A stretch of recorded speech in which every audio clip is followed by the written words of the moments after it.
is introduced. Hello, everybody. My name is Matt Nahat. Good morning from Australia. We are back with some Kingmaker today as an extra session because we don't fully know whether Wednesday night EST is going to happen, which is our usual time slot.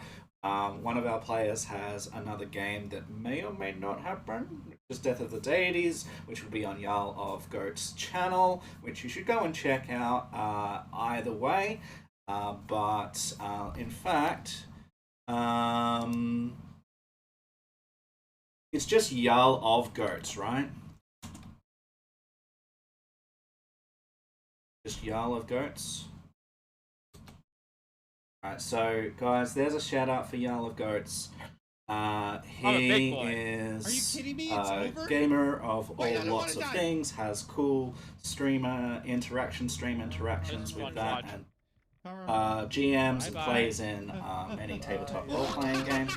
And on Wednesday night, probably is the thing. This week, there'll be Death of the Deities in this time slot, or approximately in the time slot, around the time slot. And so go and check him out. All right, so there is that. So we probably won't play, and if that gets cancelled or otherwise changed, then we will play as normal. Okay. So this is an extra session. Long story short, we're back. Let me jump over to our screen, which has everyone in it. That one is the one that has everyone in it. Welcome in, everyone. We have been doing some catching up in relation to our kingdom building, which we started last week. We've had a lot of discussions in relation to all of this to get us, up to date. And at the moment, we are thinking about our kingdom name and our city name. And what we're going to do, since no one can make a decision, well, no, someone can make a decision, but we've all had various, we've all had various ideas in relation to what it could be. We've put them all in the chat not in the chat, in Discord, and our appointed leader, Tarnal, is going to make a choice out of all of these. So, Tarnal, what is it going to be out of the choices that have been given to you?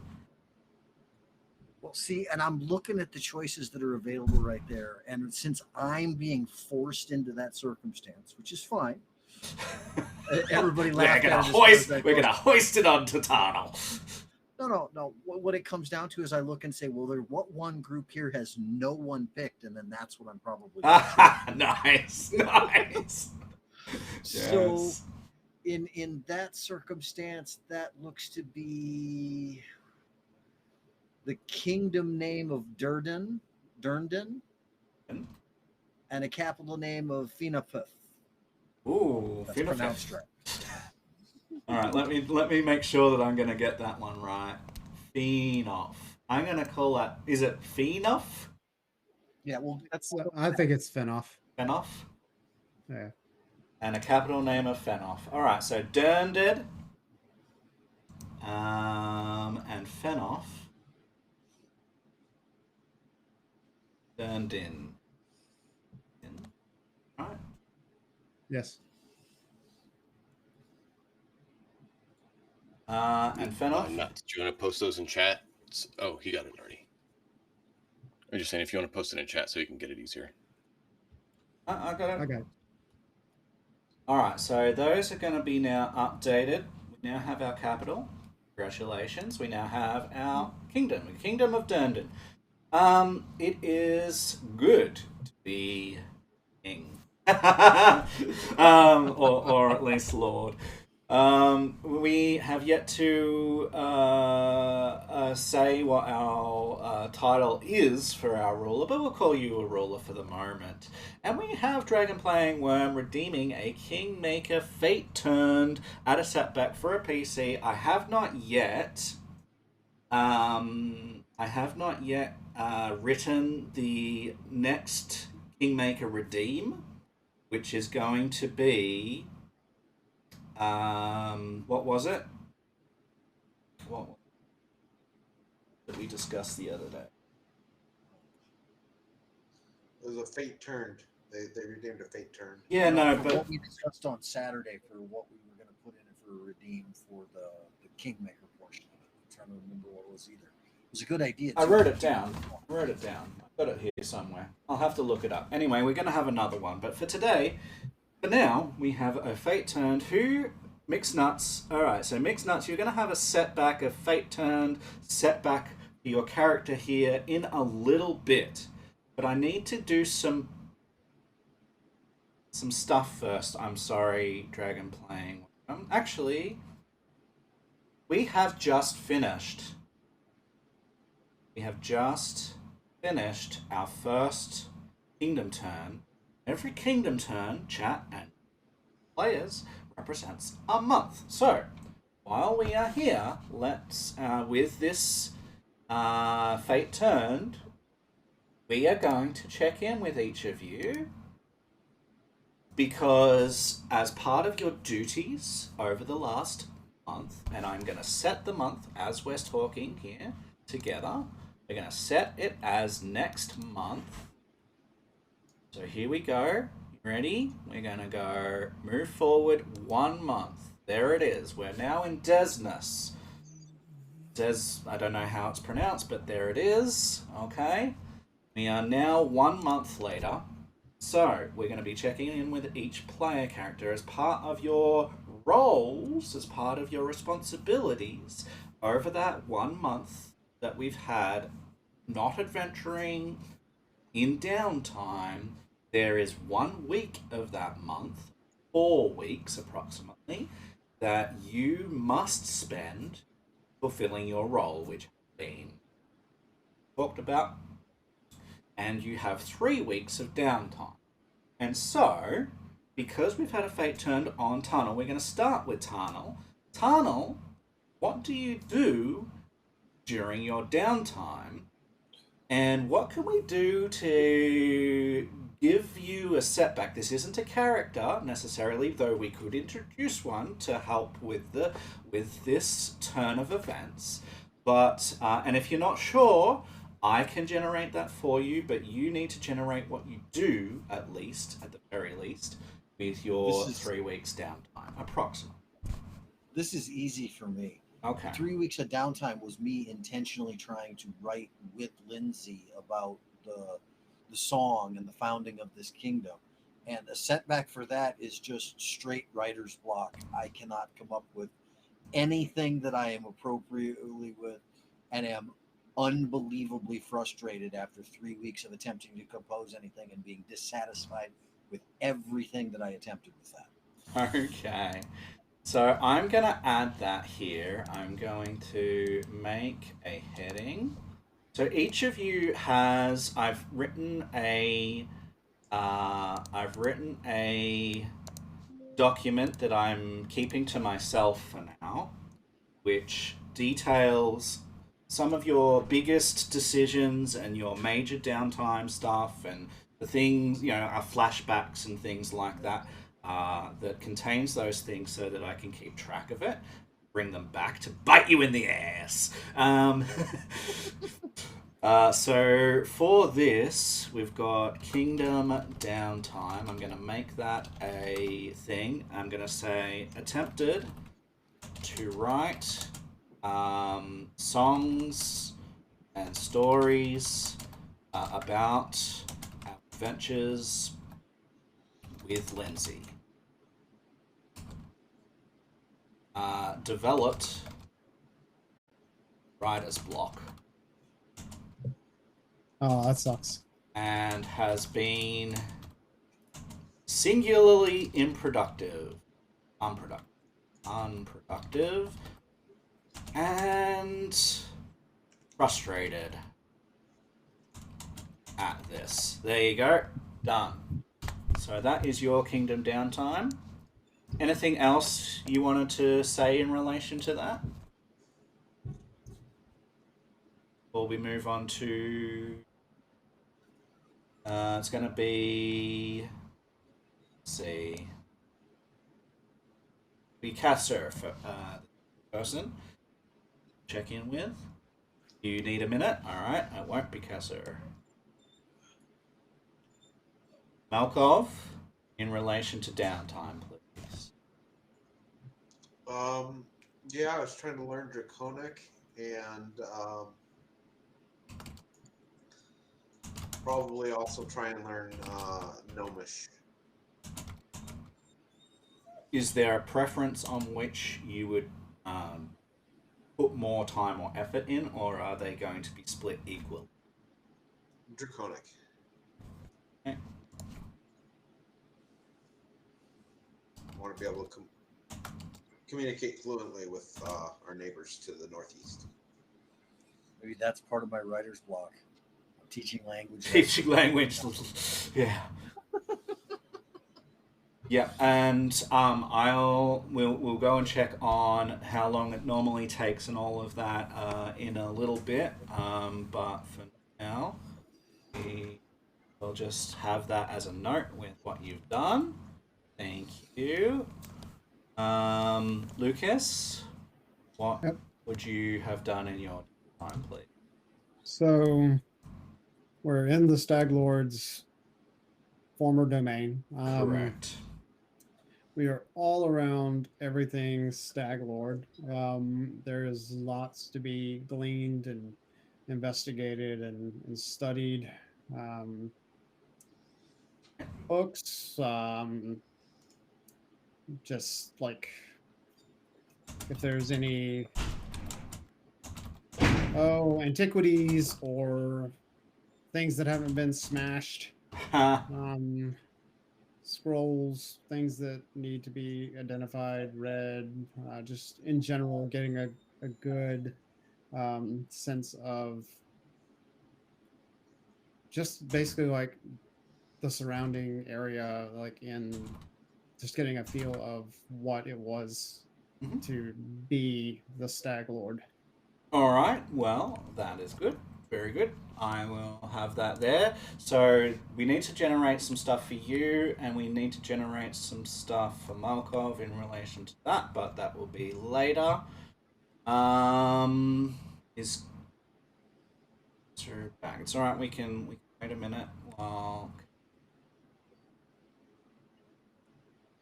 putting out. I'm back. Stuff. All right. Ideas for downtime for yourself then. Diplomatic relations with Amiri and Valerie, if possible, and then work on probably learning Draconic and Dwarven if I can, and maybe doing some trade deals if possible. The language is probably less so than the trade deals to try to help out the kingdom and stuff, but primarily dealing with... Trade is something that is locked to the kingdom. It's not a player thing. It's not a character thing. The character could, for certain, like write letters and stuff of their own time that are from him, not from the city. But as far as trade, he, unless he has goods that he's creating and he's establishing individual trade with another person that is making goods and trying to, like, do you know what I mean? So you're putting things and you're selling. So you can do that, but you can't do stuff for the kingdom on an individual basis. No, I get that. Basically, I was thinking mechanically it'd be something similar to like earning income. Yeah, he can certainly earn income. Work on getting items that the kobold needs, find out what their needs are, and find out what it can get of those, and start working at making a trade deal with them. Right. So that we can kind of get everyone working together in the region more. All of these things are going to take significant time. So, in relation to these, what is your preference on where your focus is? So that things, for example, a week on Amiri and Valerie, a week on Draconic or Dwarven. How does this look? what I was thinking is there's also a contract negotiator, try to make bargains and deals, and I was thinking kind of use that or bargain hunter as kind of a basis for working with the kobolds and Oleg. And I was planning on seeing if Valerie and Omiri wanted to come with me, since that would take some time, and during the travel in between, just converse with them and talk with them, see how things are going, see what their thoughts are, their preferences, desires for this area, themselves, things like that. Try to get to know them a little bit. Okay. And then if there's time, work on trying to learn language. There won't be But I'm time. trying to... But you That's can fine. you can have that for next time, perhaps. Yeah. Certainly, there will. Given what you've said, there wouldn't be time at 3 weeks to do Yep. that. That's fine. Time. All right. Great. Perfect. I also need to inform you of what other characters who are not you are doing in their downtime. Okay? Because one of the things that we were going to do last week that we didn't do was touch in Gaston, or at least I didn't do, in regards to his story beats. Tried. Because I got too carried away and overwhelmed by everything. It's all good, I lost the hook. So, Keston is going to, now that he has his stuff back and his army's stuff back, or group's stuff back, they are going to make a trip to the north, into Brevoy, to see if they can facilitate or discover what the heck has gone on with the people, the army that was meant to come and help, because it's been way too long that Maybe they got rerouted to the north to fight the Civil War. yeah, possibly. Possibly.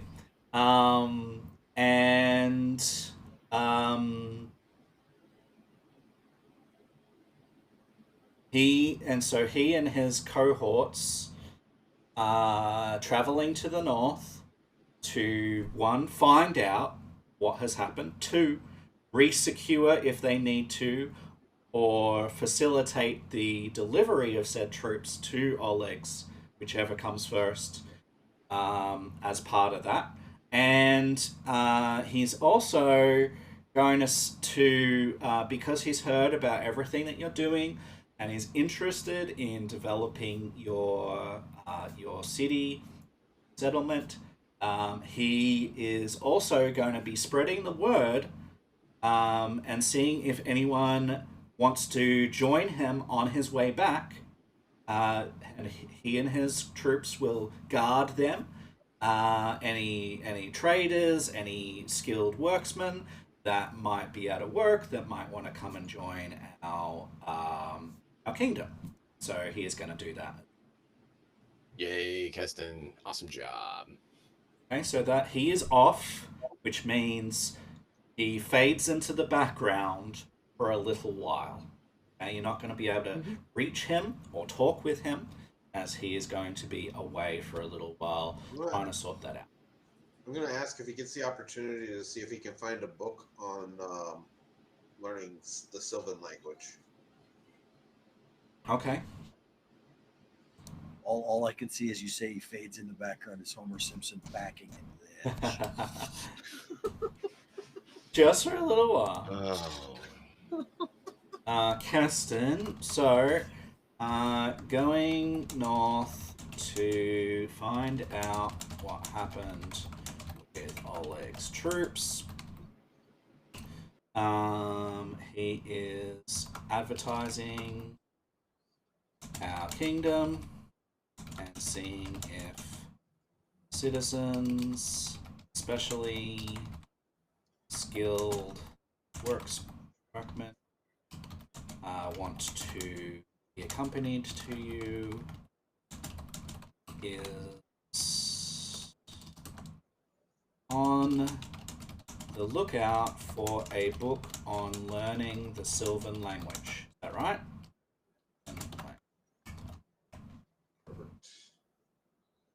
Okay, I've written that down. Anything else that we want to say to Keston goes? We appreciate his service, and if he deems to come back, we look forward to... Oh, he's absolutely coming back. Yeah, no, and he's going to come with as many people as he can to join the kingdom.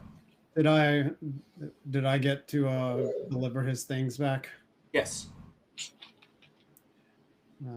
Good. I'm glad to hear that. He will, in that exchange, he will ask you pointedly what weapon another one of your companions would get use out of, and that he would secure that for them. As in pointedly not giving you a special weapon, but giving someone else a special weapon. Thank you. I appreciate the offer.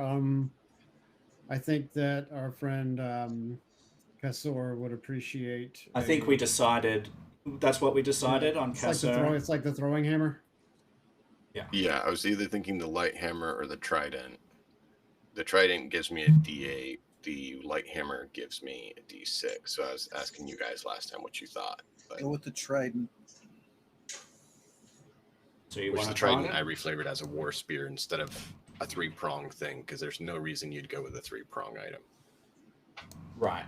Yeah, that's fine. So a war spear. Okay, so I mean, I'd like a D8, but or D12 like before, but that's two-handed, and I need the shield. We've learned. Yeah, and so war spear trident. I'm gonna go into here, and we're going to edit this, and we're going to give this a +1 potency rune with the returning rune property, because that is what you can do. And that is now upgraded for you, sir. Alright. Full saved. Yes. So +1 spear. Let me also take a quick look.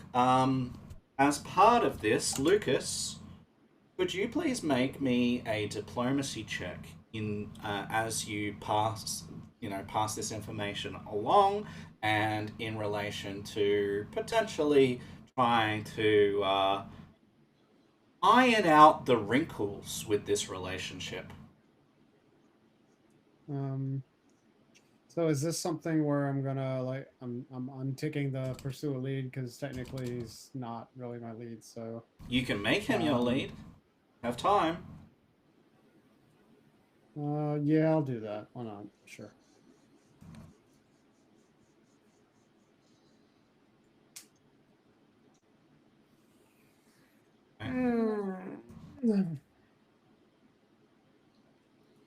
That's lovely. Yeah. I'm gonna hero point that. Okay.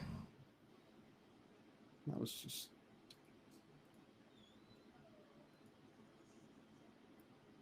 Oh, nice. Much better. It almost came up one, and I was like, "Oh my god."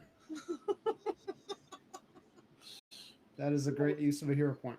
I hero pointed it to get one worse. Son of a no. A hero point. Yeah. I've done that. I've done that. It hurts. All I right. have too in this campaign.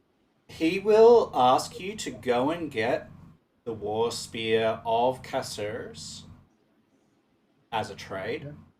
which you do. Mm-hmm. Use it well, sir. And then I'm going to flip a D2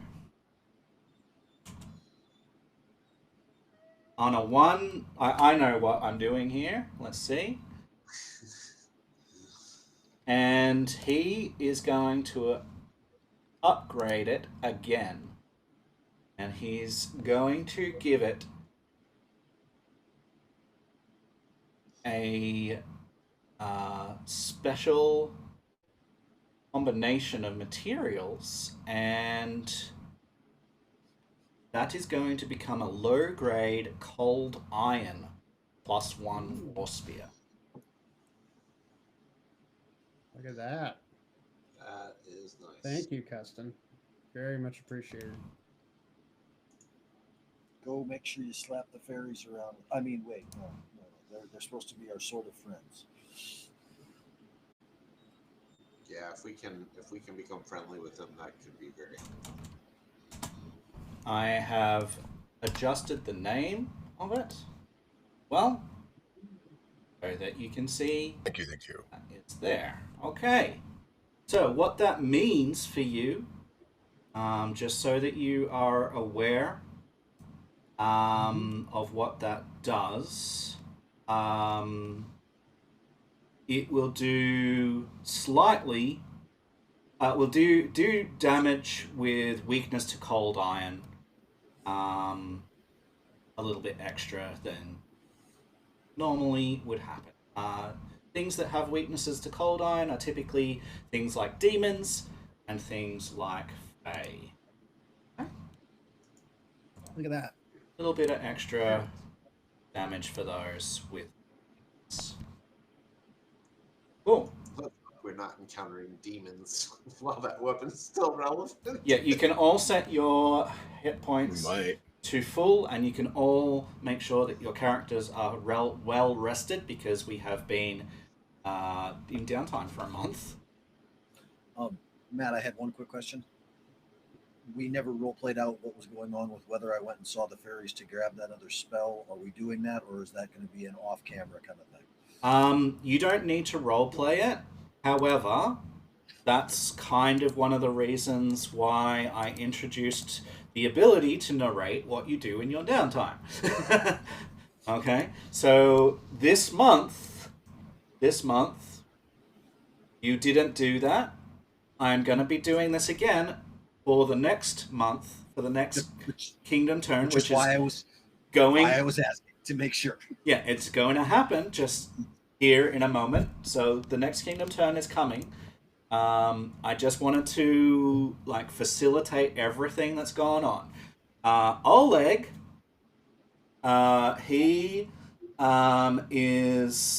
said no to a trade agreement with you, as he had a few things that he needed to sort out first, and he will give a list of things to Keston to go north to do, and when Keston comes back, he will reconsider that no. However,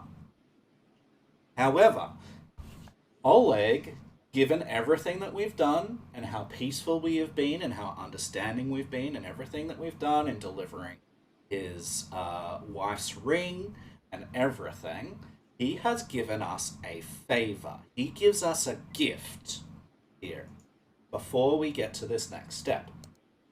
Alright. So, what he does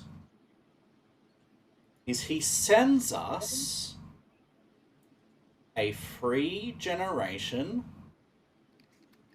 Well, it's not exactly free, but it's without a roll free of buy commodities. So normally we look into our kingdom and we have a look at activities and we go, That is awesome. what is it called? It's not trade commodities. I wrote this down. I can find it here. I thought I posted it.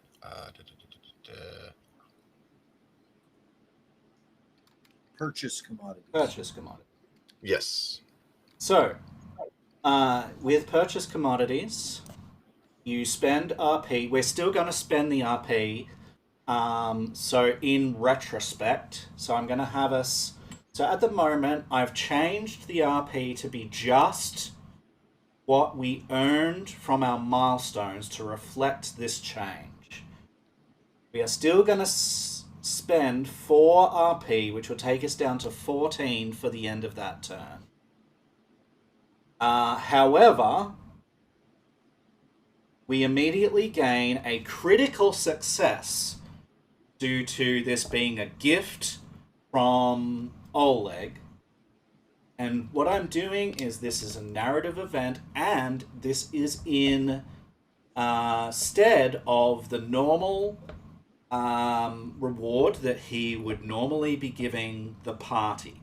Normally in Kingmaker, when you deliver his wife's ring and do all of the stuff, he gives you 50 gold pieces worth of credit with his store. What I've decided, as part of everything, and as a narrative caveat, as a narrative GM thing, I am putting on my hat and I'm saying instead, he is going to organize a delivery of 4 commodities of your chosen type and 2 of lumber. Because he is close to lumber. So you're going to get 2 of lumber and 4 of something that you can choose. So what would you like, please? That is a mighty gift. That's huge for the beginning of our next turn that we have that available. Huge. Yes. So a granary. Did you guys get a costs chance 2 to look at lumber. those buildings? Yeah. Yeah, a granary costs 2 So lumber. Well, we have 2 lumber. Yeah. What other?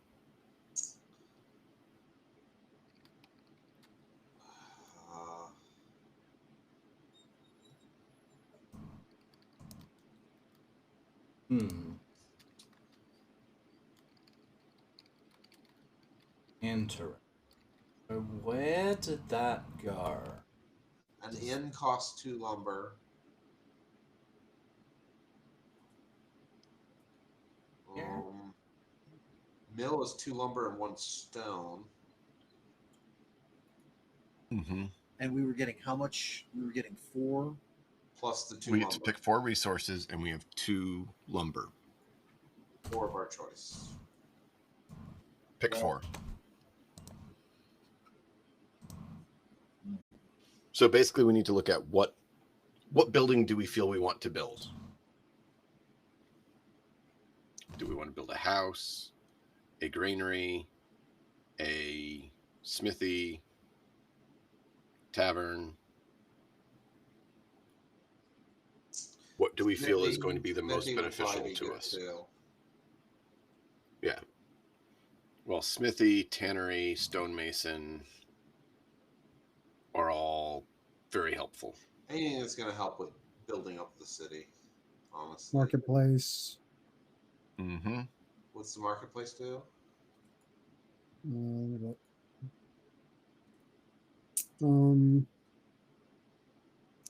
+1 item bonus to establish trade agreement.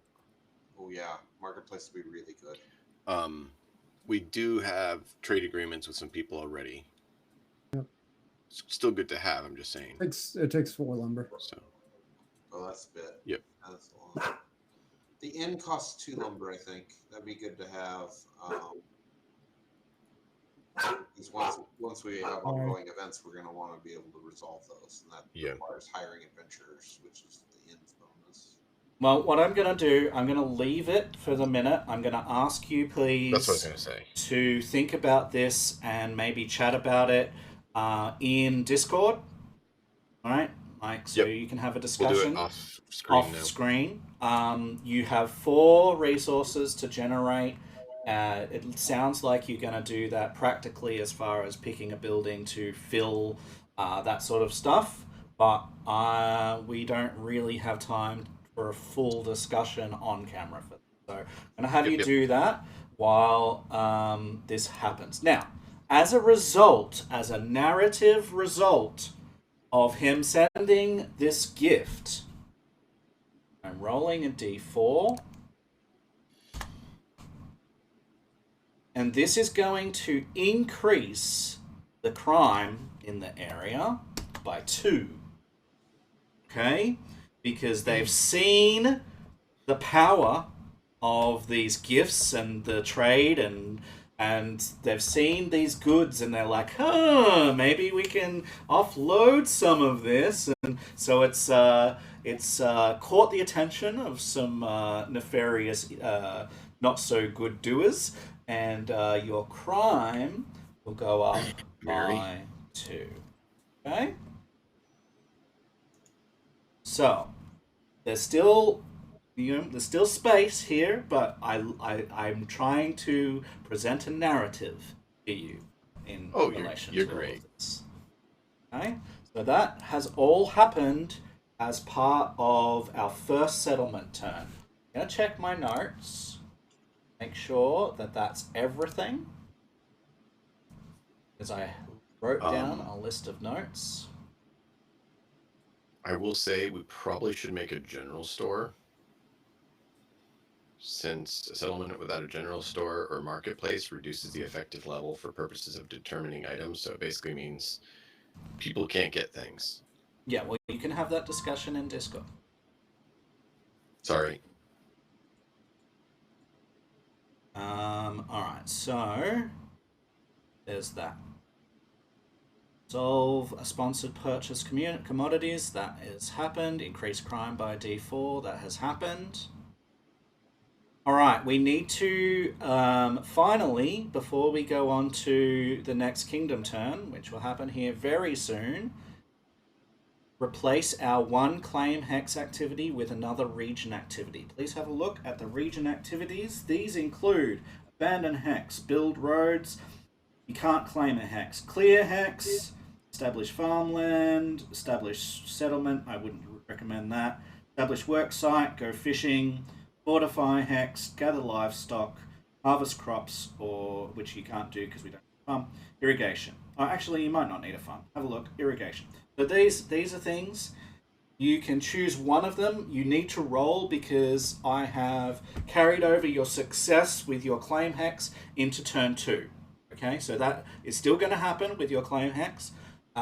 You'll still get that claimed, and you'll get it for free effectively. You'll spend the action, but you'll get it because it's already been rolled. So we need to roll for whatever activity in the region activities we choose. But because I took away, because we didn't realize that we could only claim 1 hex per turn, we took away a claim hex, which means that you got refunded the activity for it, and it's in the region activity step, so it has to be a region activity. So we need to choose that and roll for it, whichever one we choose, please. I vote establish farmland.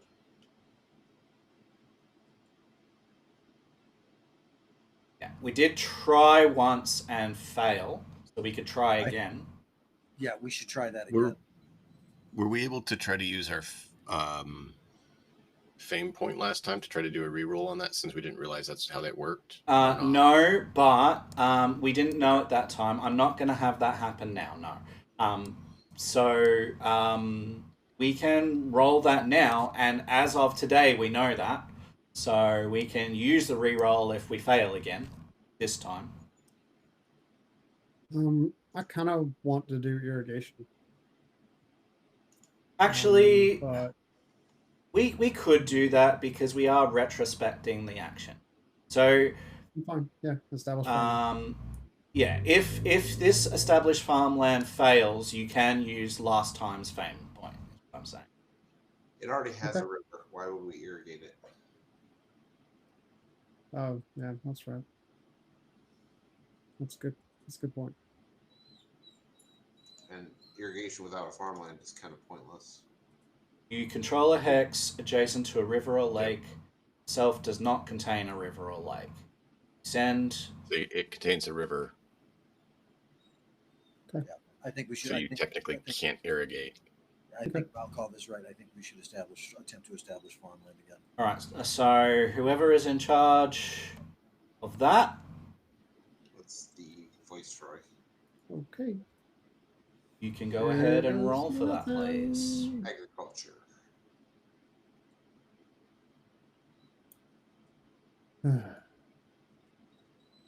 That's pretty That's good. better. So establish farmland. At River Crossing. Plains or hills.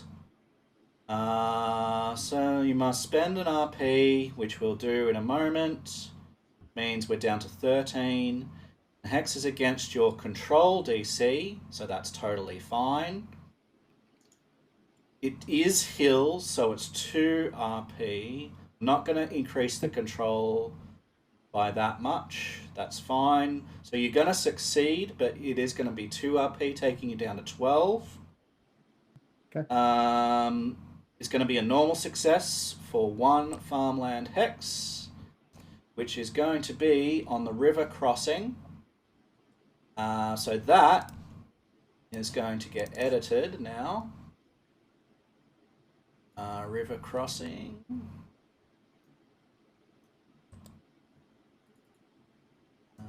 What I'm going to do...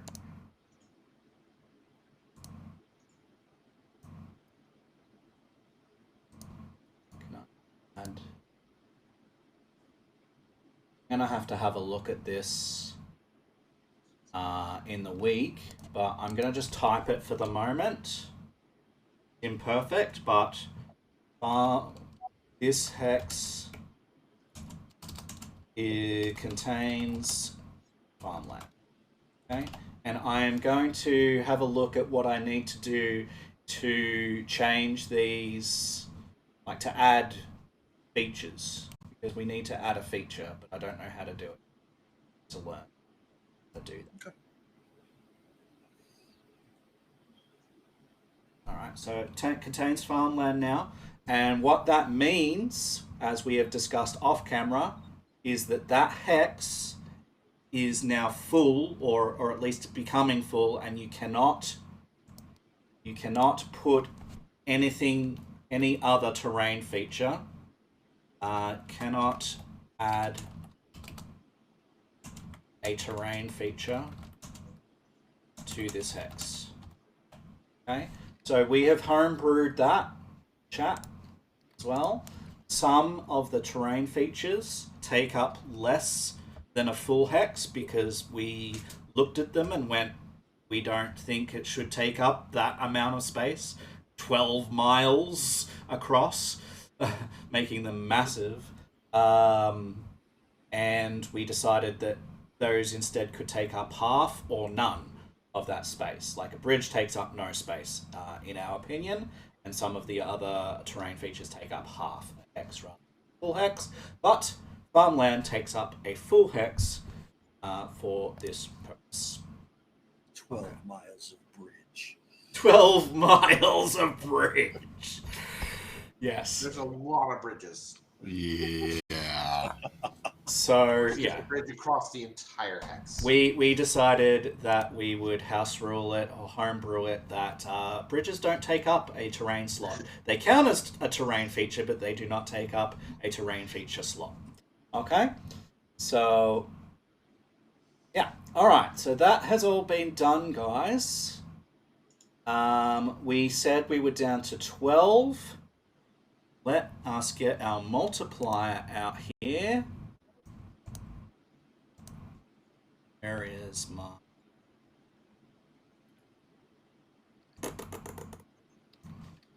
There it is. Let's get our multiplier here. And we're going to say, calculator, please. 12 times 5 for 60.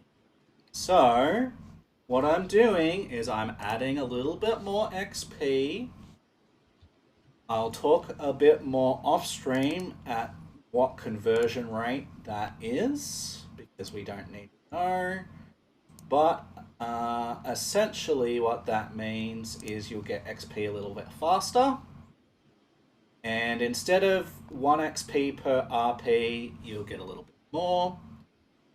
We're adding 60 to this, which means that we'll be at 340 at the end of turn 1. And we'll be going now into turn 2 and our second month of running a kingdom. And so, Let's go. Let's do this. So. Yay. Yeah. Okay. So, we're going to go back to the book, read off again. Running a kingdom. Plays out. During the upkeep phase, you adjust your kingdom statistics based on activities that you have taken. Remember that you earn a fame or infamy point. So we earn a fame point. To assign or change characters associated with leadership roles. We haven't found anyone else just yet to go into the Magister position.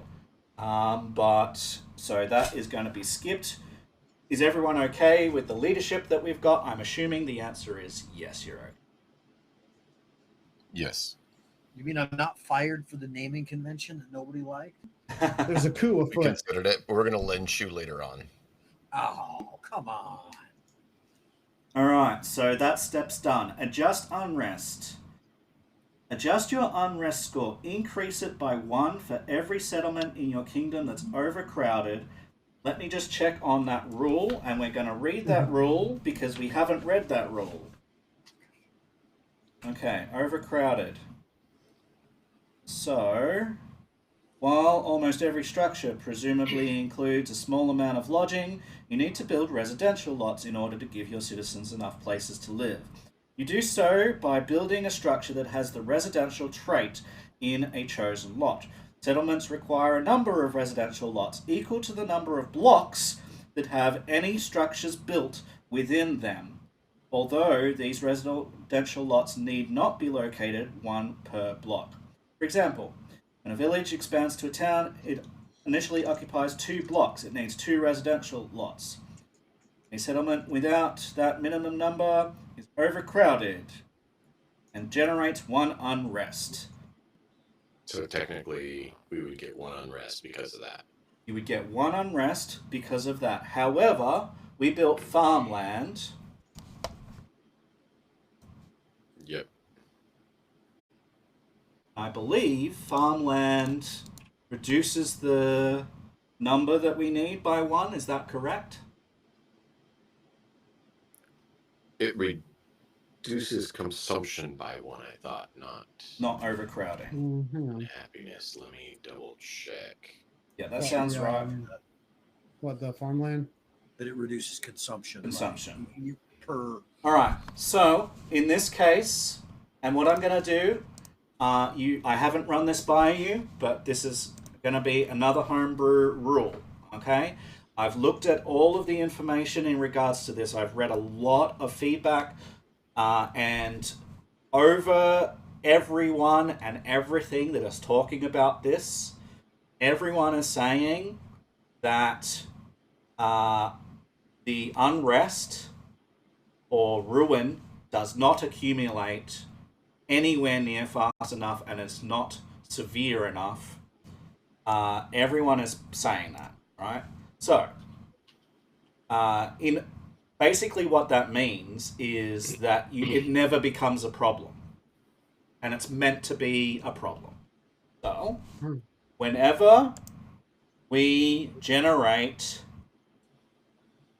ruin, whenever we generate unrest, we are going to, instead of applying 1 to a ruin, we are going to apply 1d4 to a ruin. Okay? So, I'm going to roll. This is not the solution that is suggested. So, it's a 4.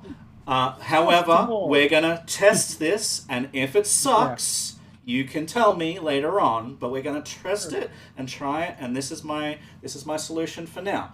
Which ruin, please, out of corruption, crime, strife, or decay, would you like to apply that 4, please?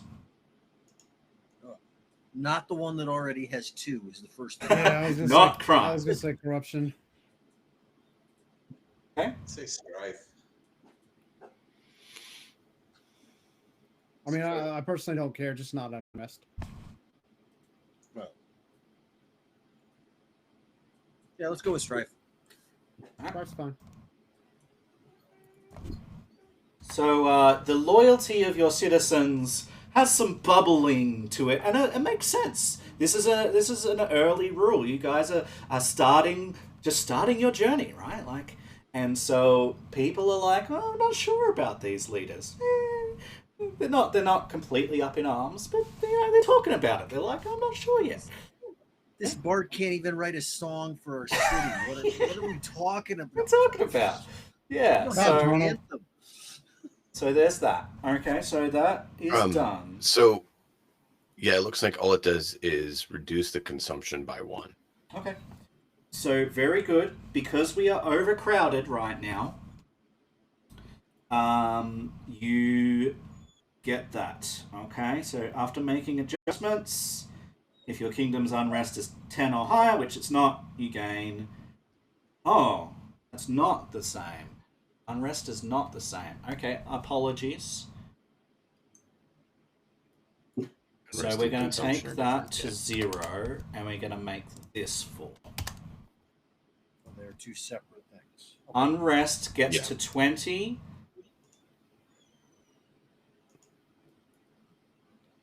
And then applies to a ruin. Oh, so that has to get all the way to a 20 before it applies even a single point to one of the ruins? God damn. No wonder they were saying that feels too slow. Yeah. However, unrest gives you a detriment to your rolls. I don't know about So that. if you now look at our rolls, we have a -1 on all our rolls. And once it hits 5, we get -2 on all our rolls. Okay, so for every 5, it goes up by 1. Is a problem. Okay. So at that point, we need to do things that will lower unrest as part of our activities. All right, yeah. So this is to do every turn. And remember, this is our current homebrew of this. If this feels good, we'll go with it. If not, I'm considering applying it straight to ruin, but that might be too penalizing. We're not going to do that at this stage. We're going to do it as it is written with a slight difference. In this case, instead of 1, you're adding a d4 to unrest, which is 4. So I feel like that might help with that. Okay, let's go. Resource collection. The amount of resources you have to draw upon each turn varies. As each month, there are countless unexpected boons and setbacks. Determine the number of resource dice you're entitled. It's the same. Next, roll your resource dice to determine how many resource points you have. Okay, resource person, let's go. Treasurer. Yep. Yep, I was just getting it put into chat. Cross your fingers. 13. Okay, so we are going to put 13 up here in RP. Are you sure you didn't skim off the top? It's only his second month. We have unrest. The unrest is causing a problem for the gaining of finances. I wouldn't be sure either. I mean, take a smoosh look the at people Lucas, better 'cause you're fishy causing a looking man. problem. Then you go nuts with that hairy face, very sus. Mel's vacant stare. Okay. Yeah, so, okay, there's your RP. If you have any work sites established in your kingdom, gather commodities. We do not, I believe. I think that farmland just reduces consumption. Right? Unless we take the action to get Yep. it. Yeah, we have to take the action Yeah, together. it's- And, Gotcha. and having farmland Correct. has an effect on that. Gotcha. Alright, very good. So we're up to that point of the end of step 3, resource collection. Step 4, pay consumption. Your settlements and armies require a certain amount of provisions, supplies, funding. Calculate your kingdom's consumption score. This is the total of your settlement's consumption scores, plural. Page 541. Consumption scores.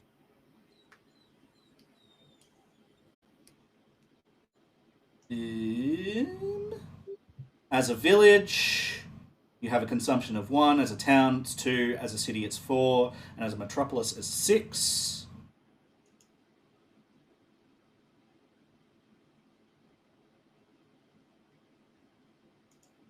I think that's all it is. Consumption is a numerical value.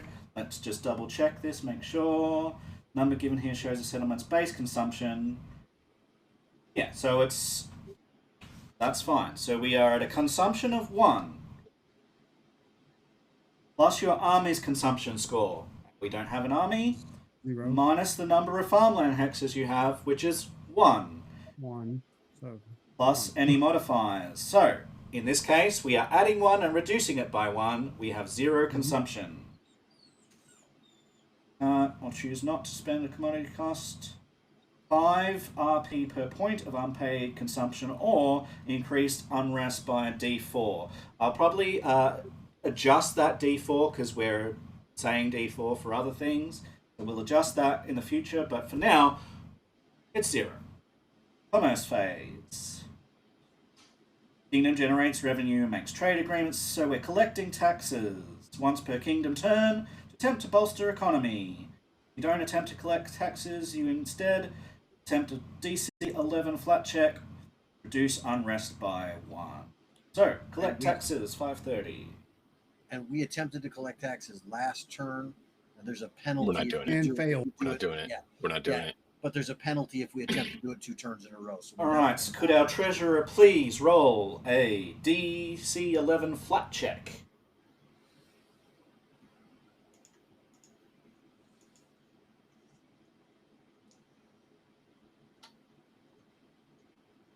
That's a 3.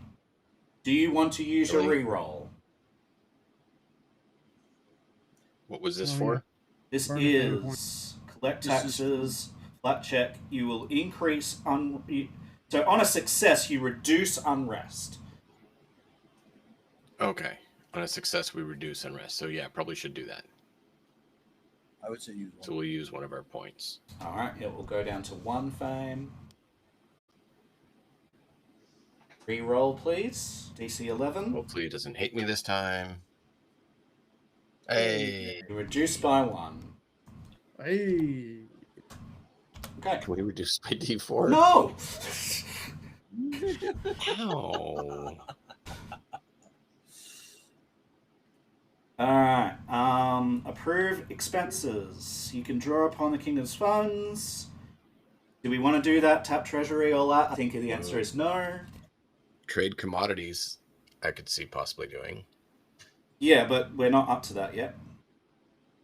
We've got tap commodities. The commerce one. Yeah, so approve expenses is no. Tap commodities. If we have any stockpiles, you can attempt to trade commodities to bolster RP. Do we want to do that? We do have those 4 extra lumber. Or whatever, or 4 extra resources of your choice. Yeah, that's what I was going to ask if we need to or not. That's 13. How much RP did what we want to build take? Because we also want to build the work site at some point. So the houses are 3, right? 3 lumber. 3 in a lumber. 3 RP. Okay, we're good then. We don't need to sell our resources. We're good. Well, if we're going to do any claiming of hex and stuff, we will need RP for that. But you've already spent everything for the claiming of the hex from last time. Yeah. Oh. If we're going to build a work site, we need RP. Yeah. Which I don't remember how much that costs. And then I think it was 2 for hills, or was it 4?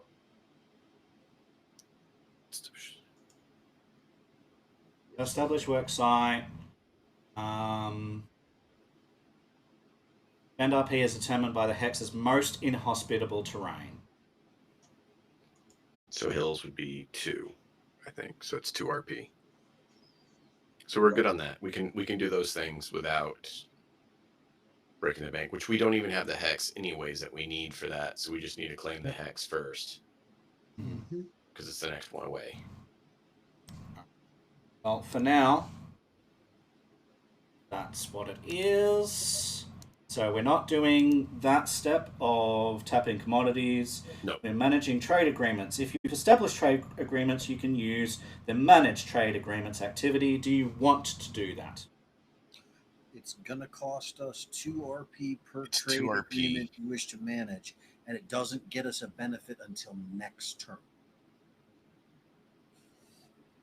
I've been reading You on can that one. gain a resource dice or a commodity next turn in exchange for 2 RP and passing a DC 14 check. DC 14? That's assuming a critical success. No, Regular success is must regular choose between success gaining is a resource dice or a commodity. one or the other. If we get Critical crit, success we is get both. I think we need to spend our resource points right now on focusing on building up before we worry about managing the trade agreements. I think we should end up using the report, because that's a gamble for when we have extra. Like on the round where you rolled the 24 or whatever it was that we got, or the 23 or something that you got on 16. Yeah, then you can do. Then we could have done that and been like, yeah, we got the extra resource points to do it. This round, too tight. All right. Yeah. Leadership I activities. agree. This is dialogue to make sure we agree. Yep, and we're gonna be trying to be snappy. I'm gonna try and listen. We're gonna try and That's what I was communicate, saying. but Let's we're go. also gonna be like moving on because we need to try and do these Leadership as quickly as we phase. can. Leadership activities, So leadership activities is you get 3 each because we have the town 3 hall. apiece. So let's go, Malkov. So first will be the claiming the hex. Yep, so that's done, and you spend one of your actions doing it. Next. Yes. My second action will be, I wanted to do Claim the a one hex is region, not leadership. We're doing leadership ones right now. Oh, is it? Oh.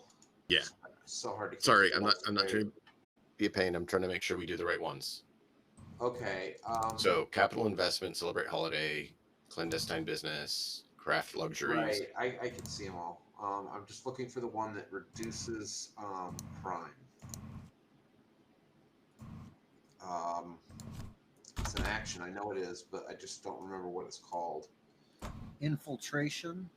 No. No, that's It's unrest. in the book. I just don't remember where it is in the book. This book is not laid out in a logical order. Where's that chart? I know it's in here. I thought it was at the end, but it's not.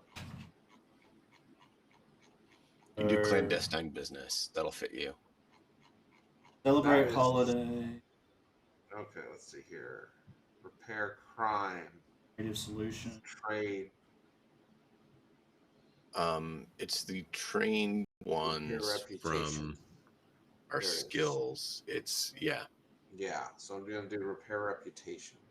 Okay. repair reputation. Okay.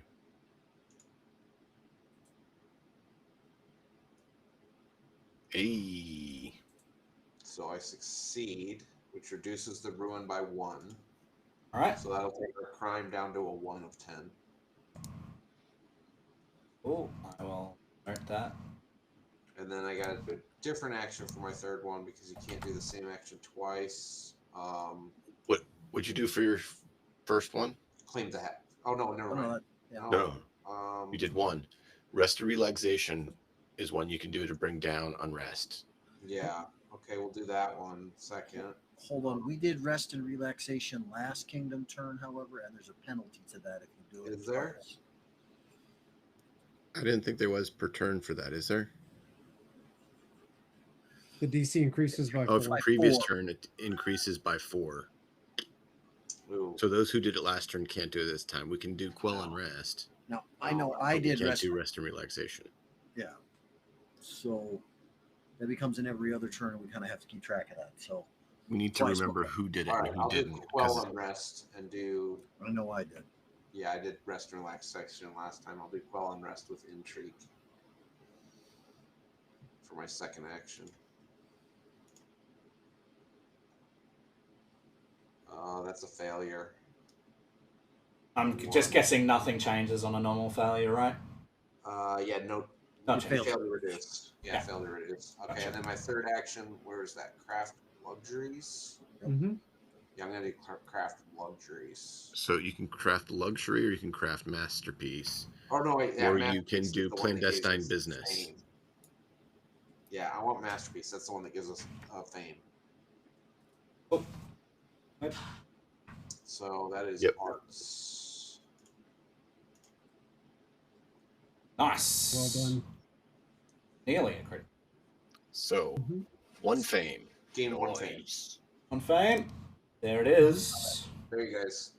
Now we've got 2 fame left. All right, so that's Yep. You rock, man. Roskin. You rock. So over to Lucas / Azriel, please. 3 actions. I'm gonna do establish trade agreement with Oleg. Yes. So he narratively has said no. Okay. And he has given you a ultimatum, I guess, of when he is willing to reconsider, which is when Keston is back. So I am overruling the rule that says you can just do it and saying narrative matters more. So Absolutely. you cannot, Yes. at this stage, establish a trade agreement with Oleg. You can potentially with other groups, but not with Oleg. We have already established trade agreements with the Kobolds of Sootscale and with Lady Jamundi.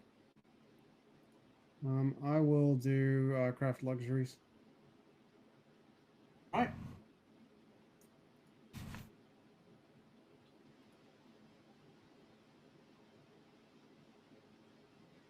That should be a success. DC 14. Which one were you doing? Luxuries. Your artisans Craft produce luxury. delightful goods. Gain 1 luxury commodity. Yep. Okay, so you have passed it, have you? Yes. You got a 15 instead of the 14 required. Yep. So 1 luxury? Mhm. Looks like that's already been put in. So, I'm going to, let's see, what happens if I... What? Dad. I know, right? Dad. Pat me. I will do purchase commodities. I really... You don't have the extra RP. We'll be short on RP if you do. Yeah. We don't have the RP to do purchase commodities right now. Okay. We won't be able to build what we're talking about building in the later phase. All right. Yep. You can also try to quell unrest. Yep. That would be a good Okay. idea. Yep. All right. Sounds good. I will do an arts roll. It says I can do. It's fine. Okay. Yep. I do. Nice. Very good. Reduce and rest by 1. Okay, so that goes down to 2. Oh, hold on. What's up? But you can never use the same skill for this activity in consecutive kingdom's turns. This activity cannot be attempted more than once per kingdom turn. Well, unrest. Oh. Is that for everyone or per person? It says cannot be done once per kingdom turn. I wish this window would stop resizing on me. Same here. Just like every That's 30 fine. seconds it resizes. I'll do I'll do the repair. A lot of them say only once per kingdom turn. A lot of them say that. And I think that means once overall. Didn't we do we upped strife, right? So if I do like an intrigue check on repair reputation. No, we did not up strife. We upped unrest is what ended up happening. We thought we were upping strife. Oh, all right.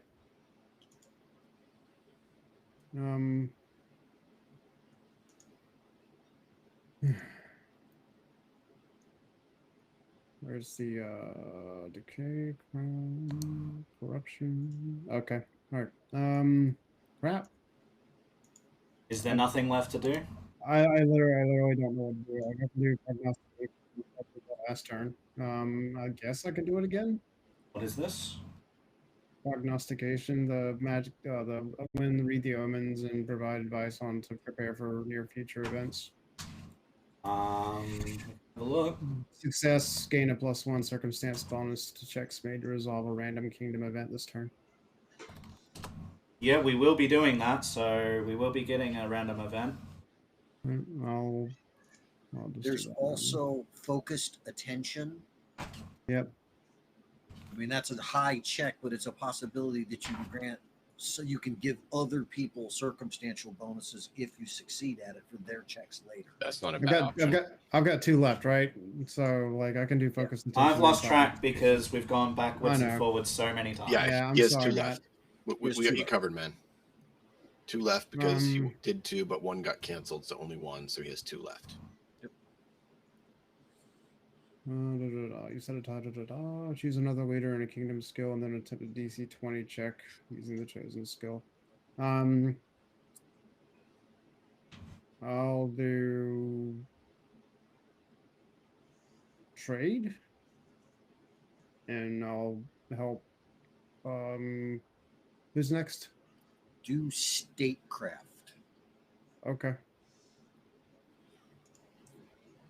All right. Statecraft is a good one to do, yeah. That failed. All right, now I'm going to do prognostication. Okay. It's worth a try. Okay, I'm done. Sorry. Is prognostication a basic check? It is a magic DC 14. That's it. Yep. So you didn't crit fail because it's not by 10. If you click Correct. the button You're 1 off inside from the crit skill fail. description, it tells you if you fail or succeed. Yeah. So where it says Yeah. DC 14. Oh, I see. All right. I'll do that from now on. My bad. Okay. So. All right, so you're done. Yep, I'm done. Okay.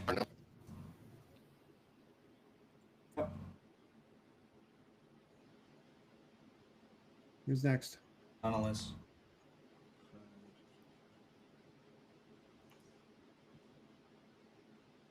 I mean, I can go if he doesn't want to. I just figured I'd let him go. If you want to go ahead and go first, I'm still reading on the couple of them I want to end up doing. So if you got yours already planned, go ahead. Yeah. When I was in with Jumonde, could I have asked her about the status of Farnhold and potentially send them a diplomatic envoy? RP-wise, I wouldn't think to do that if she hadn't talked to me about it, but I would have talked with her about it while we were there to see how the other groups are doing with their setup. When were you there? Last week when I established diplomatic envoy with Lady Jumonde, Yeah, I would also have asked how they set up, how they were doing. Well, the diplomatic envoy, would they have gotten the information when I sent them and said, hey, find out what's going on with the others? What do you want to know? Farnhold. Farnhold. Because I know they were sent out. And I can't remember the other group that was sent out. Mager Varn, sorry. I don't believe... He said he's naming his place Farnhold. I don't believe there is a setup for that. Okay. So is there anyone else we can diplomatic relations with, or no? No, I mean, not that I'm aware of. Okay. Him and the other group that we had there were the ones I thought of, because they were also sent out to create... Well, so the answer to this question is this. The adventure, the published adventure, does not cater for that. Mm-hmm. So if I was to allow that, I have to generate it. Okay. There are other settlements that the adventure does cater to, which will happen. But as far as what else... That's what I'm asking. Have we met any of the others that No. it caters to? That's what I was asking. No. Because I'm trying to be polite and not add more work to you. So that's fine. That changes my thoughts then. Sorry. No. It's a good question, and it's fair enough. At this stage, I cannot do that, so I'm saying no. It's fine. We're good.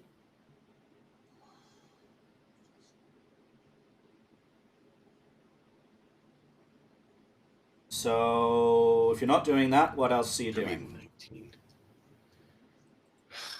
I'm trying to think what else we can do, because apparently we can't get unrest down without a DC 18 check. So we'll try the DC 18 check then. Did you do breath and relaxation last turn? Only 3 did. Somebody didn't. Someone didn't, and I couldn't remember who didn't. I know I did. And I did. And I know Malkov did. And I was pretty sure that it was Azrael that did otherwise. And I think you were the one who didn't. Okay. Then I didn't. I will this turn.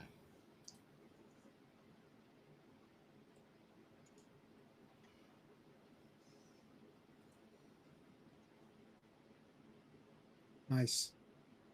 Great. Unrest goes down by 1.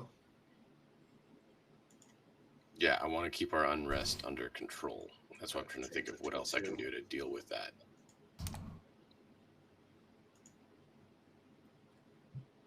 Okay.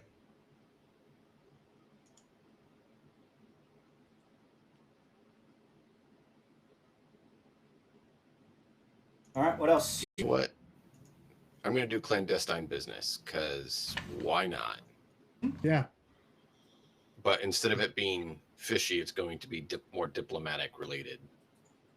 Because he wouldn't be doing under the table dealings. Hey! Look at that. So 2 resource die. And increase our unrest by 1. Or gain D4 luxury commodities. Ooh. But yeah, that's going to increase our unrest by 1 simply. But I just saw that. Oh well, I said I was going to do it and didn't read it. That's fine. You're going to do it. Yep. That's all good. So 2 resource die, or do we want a luxury? I want the resource die. We're light on resources this time. Roll the resource die. That's why I did that one. I wish I'd read that last part. No, you're right. Unrest. Sometimes you just have to have unrest. All right, so our resource die is D4 right now. So we're going to roll 2 of those. And we get 5 more RP. Mm-hmm. Yep. Now you can purchase commodities. Do we want to do that this turn or wait till next turn? You don't get the RP next turn. RP is lost at the end of every turn. Yep. So.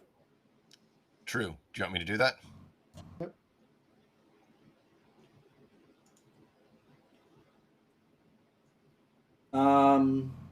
With unrest, guys, I know you're trying to be helpful, but if other people are editing things, I cannot keep track of it, please. So, yeah, because it went down and then it went up and then, yeah, so, yeah. Yep. Or just declare I'm doing that, right? So that I'm not doubling or... So we're not replicating it, yeah. Yep. All right, so where are we up to, please? Rolling for commodity purchase. And we fail because we got -2 on unrest. Happens. You gain 1 commodity of the chosen type, and we cost 4 RP. So what type do we want? On a failure. Then we got a failure. I'd say stone or ore.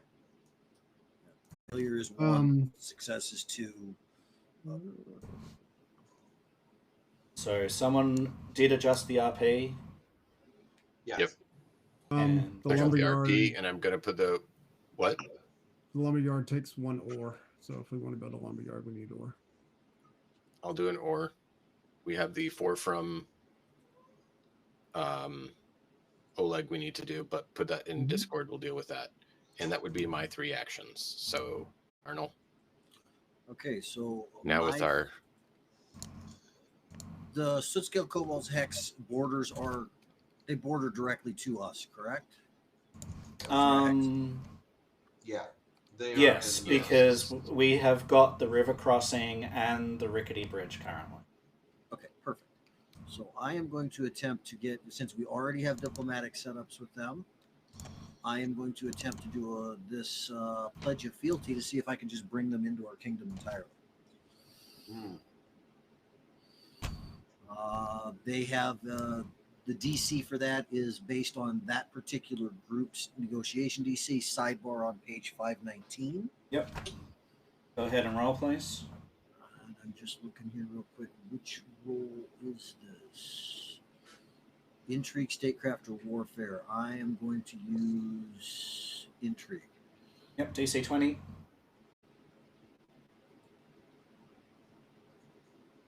It's not listed in there as. Nice. Oh, Ooh, yes. sweet. Well done. So, and this is Pledge of Fealty. Yep. So we need to roll a resource and pay that much. Hang on. When your representative normal success, you don't claim the hex. Immediately roll a resource die. You must spend RP equal to the result to integrate the group. Yep. So roll a d4.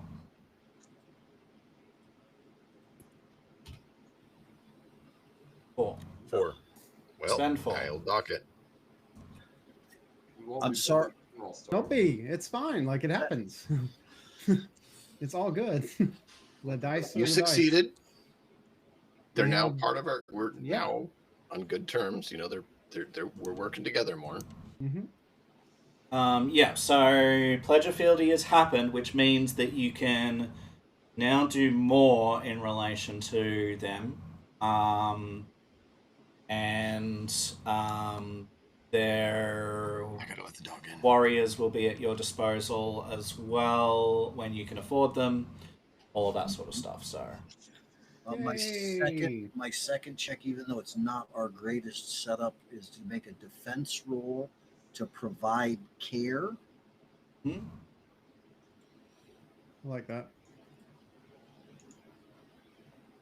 Well, motherfucking Success. That will reduce unrest by 1. If somebody else could to take care of that. I can take care of that. So kind of 4. And can we do craft luxuries more than once? Ooh, but we have to spend resources for that. Never mind. Yeah, we're pretty low now. That also costs.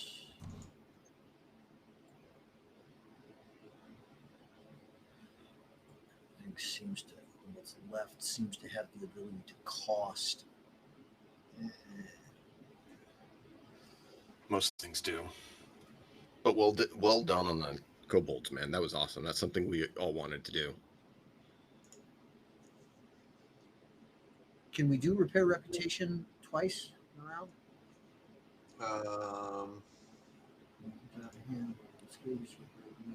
Well, you can target different ruins. It doesn't say you can't. Say, From We what only I'm have seeing. one.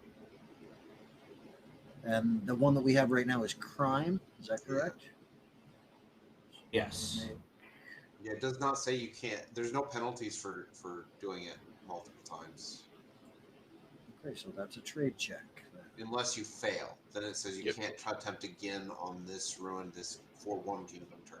But we didn't fail at it. Right. No, we No, we succeeded. Right. So then that would be my third action. Yeah, boy. Oh, that's a critical. So goodbye, Yeah. crime. Put that down. Ooh. And that would be my turn. That's everyone, I think, right? That is Yep. correct. Yep, that's everyone. Okay, then leadership activities are done.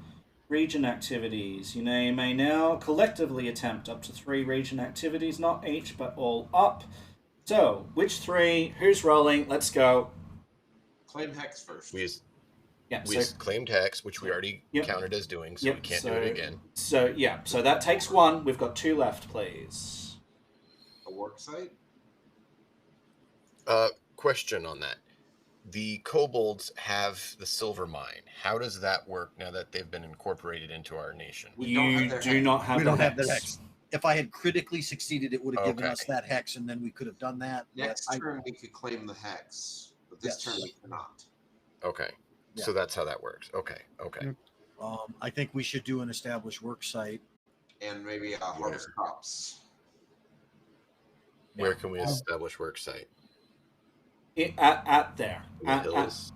No, you can do it. You can do it at that mine. Establish a work site doesn't require you to do anything else. I thought we had to claim the hex. Doesn't say you have to be. No, you hire just says travel to a hex that contains. Oh, you don't. Yeah. Okay, I stand corrected. So, do we want to do it with the kobolds? Yeah. Okay. I'm fine with that. So we're going to enable the kobold silver mine. Perfect. I will go ahead and roll that. 4. Yep, engineering 14. Nope. Reroll. Well, you got fame. Use the fame. We're going to spend a fame point. We need this. Yeah, need it bad. I'm going to reroll it. I'm clicking the fame point off now. Very good. Nice. Okay, so that's 2 actions. We got one work left. Site with kobolds. We got the hex, so we got 1 left. Do we want to harvest crops like you were saying? I think that's a good idea. Start building up some food supplies. Because it's either that or building roads. So that's also very valuable. That costs us RP, doesn't it? Oh. Yep, spend RP. Yep. Yeah. Determined by hex is most of It's fine. I'll roll ag. Yeah, let's do ag. I'll roll. The harvest crops in that section. Mm-hmm. So establishing work site does cost us 2 because of that. So we're down to 8. I'm docking that. I'm keeping track of RP since that's my job. Okay. Success on the harvest crops. So we got harvest 1 crops. Food. 1 food commodity. Yep. Right. Standard success, 1 food. I think that's it. Mm-hmm. Yeah. I'll put that in since it hasn't been done. 1 food is in. So we're done with region. Done with region. Civic. Your party now attempts 1 civic activity for each of the settlements, which is 1. Examine the order. Yeah, so 1 civic activity. We have to build a house. Yeah. Because if we don't, we get unrest every turn. Yep. Which is a D4 instead of 1. So we have to build the house. Build the house. A house is 1 lumber. Yep. I believe it was. 1 lumber and 3 RP. Yeah. So it's going to take us down to 5. Industry DC of 15. Yep. And it costs that 1 lumber, so I'm going to drop our lumber by 1. And our vice strength should roll the industry roll. Okay.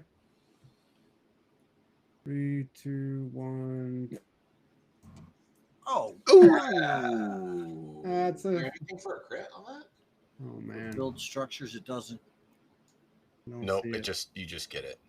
I don't know if there's a crit succeed on that. It's not saying listing one. They are particularly well-made houses. Yeah. It's all good. So we have houses. Yep. We do. We have a block of houses. We have no army, So we have there is no army action. Yeah. For the next setup. So we're done. Right, was a significantly faster kingdom turn. Yeah, yes. It'll get faster and it's faster. like when we know what we're doing. Yep. We need to speed it up more, but we're getting there. Yep. All right, so houses is done. That's the civic activity. Event phase. Okay, we're going to roll for random event. So it's going to be ongoing, random event, roll.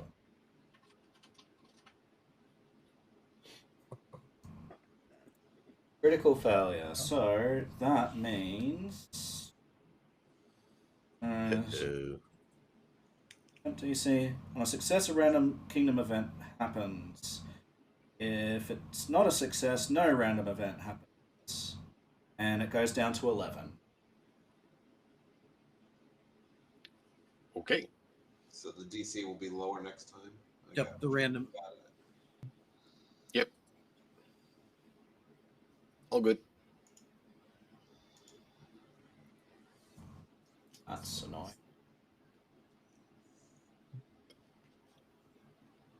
Next time. There we go. Alright. So that was the DC, and that was editable on the click thing. Nice. So, can I ask you a quick question? Yep. It says we need one house per block. Is that these pink blocks or the small It's the pink whitish blocks? Okay, I want to make sure. If we need a housing for each set of 4 blocks there, I was like, ooh, we're going to have a whole lot. Okay. A house per pink block. That works, because that means we're going to need 9 houses. That's how I'm understanding it right now. But okay. You know, as things go on, if we figure something I'll double check it later on, but at this stage, that's how I'm understanding. It was just crossed my mind, so I wanted to ask, because we're talking about needing a few other buildings, so we need to budget if we need to do additional stuff or not. So, cool. Thank you. Trying to get ahead of it a little bit to try to keep us rolling smooth and quick.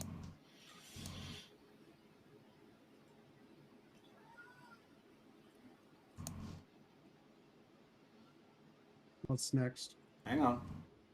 Okay, sorry. We're letting him finish. No worries. It's all good. I posted in chat something for you guys. If we can get that figured out, and then we can work on the things we listed. Events done. Fly Kingdom XP. The Kingdom now awards any Kingdom XP earned during the turn. The Kingdom experienced a random event. It receives 30 XP. First Kingdom turn. Yep. And then any RP that remains is converted. So we've got 5 remaining. Mm-hmm. Correct. Okay, so this will go up to that. And then let me check the list of milestones here. We didn't build roads. We did make a mine. So you get 20 for that.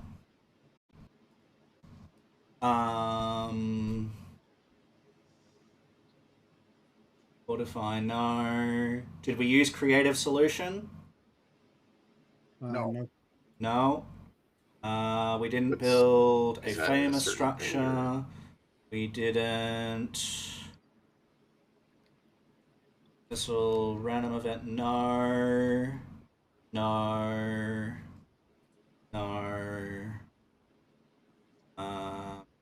First successful pledge of fealty we got. Yay. Yep. So 8, 4.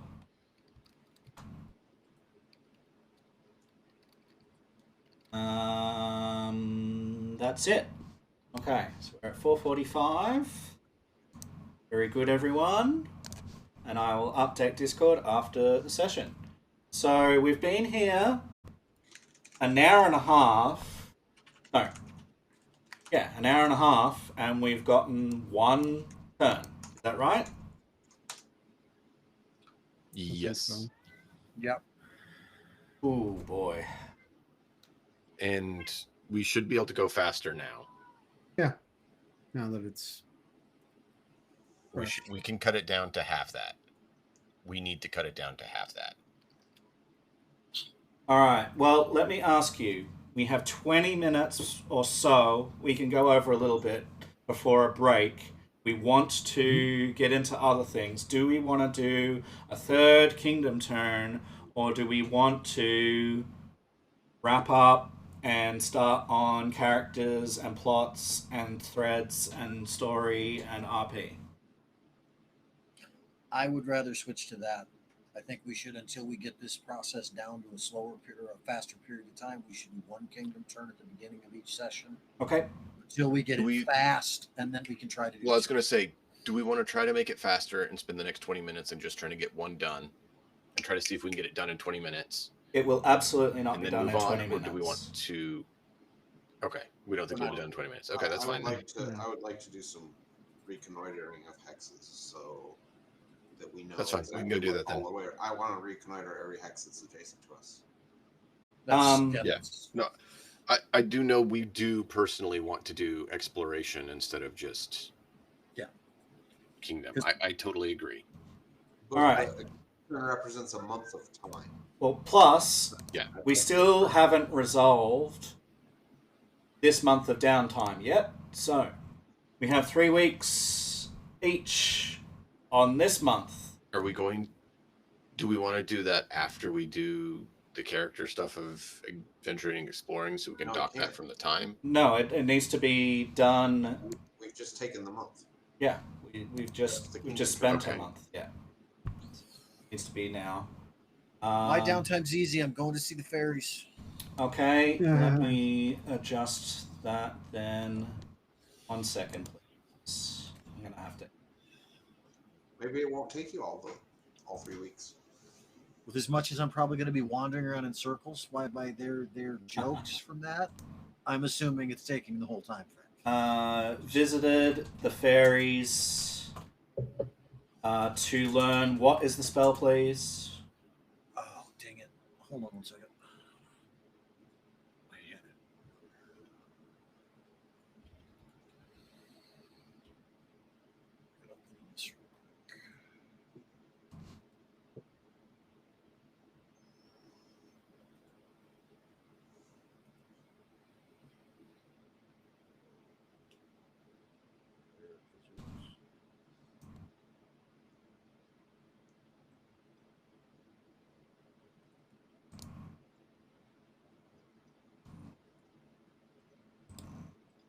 Illusory Shroud.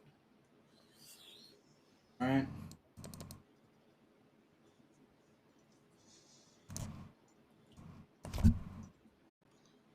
Oh, do I need to roll anything for last month? Trying to improve relations with Valerie and... Yeah, I'm getting to that. Or not? Okay. No, that's fine. All right, it is now in your spells to cast. Okay. Thank you. No worries. That's why I need to do it now. We need to resolve everything from everything rolled from last month, everything rolled from this month. So I'm going to do all of that in one batch. Now, remember, Matt, to learn that spell, I do have to lose one of the other spells that I've got, and Blur was the one that I was intending to remove for that. So I'm going to delete that one off for myself. No, you're not. Oh, okay. Thank you. Not going to argue that. That would be foolish. Yeah. Oh, I lose a spell. No, you're not. Oh, but I still want to lose a spell because the rule says it says. Well, no. No, but the rule says, so I have to lose the spell. I'm removing the spell. No. Nope. Unless I'm told I have to. Exactly. Don't look like you forced the bell. Oh, yeah, Illusory Shroud done. Alright. And by the way, the first there might be some stuff with that spell. We'll see. That's fine. I figured learning it from the fairies was probably going to have some sort of a drawback, or maybe. We'll see. Or flavor at the very least. Flavor, yeah. You gotta have flavor. Flavor is good. So that's how you spend your time. It starts drooling. Where's the wild magic table when you need it? No, we're not doing that. Actually. All right. So that is Tarnal done. So who's next? Who's got a good idea of what they want to be doing? I'll be next. Okay, go ahead. So I am going to practice as much archery as possible. Practice archery. Okay. In like, if it rains, I'm going to be out there. If it's sunny, I'm going to be out there. If it windy, I'm just going to get as good as I possibly can with this bow. Okay. Good. Malkov? Where am I at in my acquisition of new languages? Yep, I will look at that now. Don't bite that. I say that to my cat every time he goes to my nose.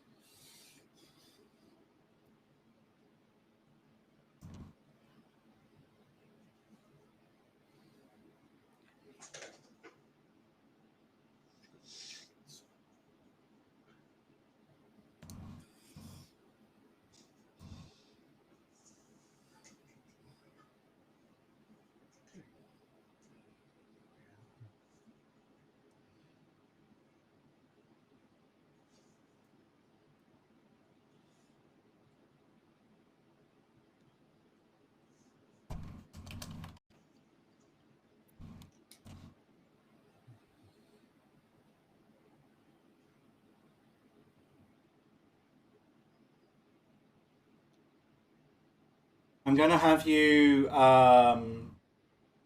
3 weeks. That's 21 days. I'll round it up for you.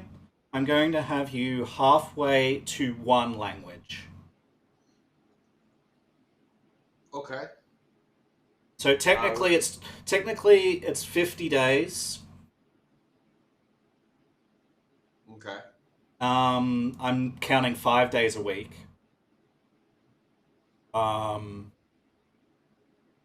And technically you only have 3 weeks. So it's technically 15. Actually, I'll put you not quite half. It'll take you 3 months to do it. To do 1. Say. Okay, I'll keep studying. So, keeps studying Draconic stage. So I'm going to put on in my note 1 month to go remaining. 3 months to learn a language is extraordinary, by the way. Yeah, that's like super fast.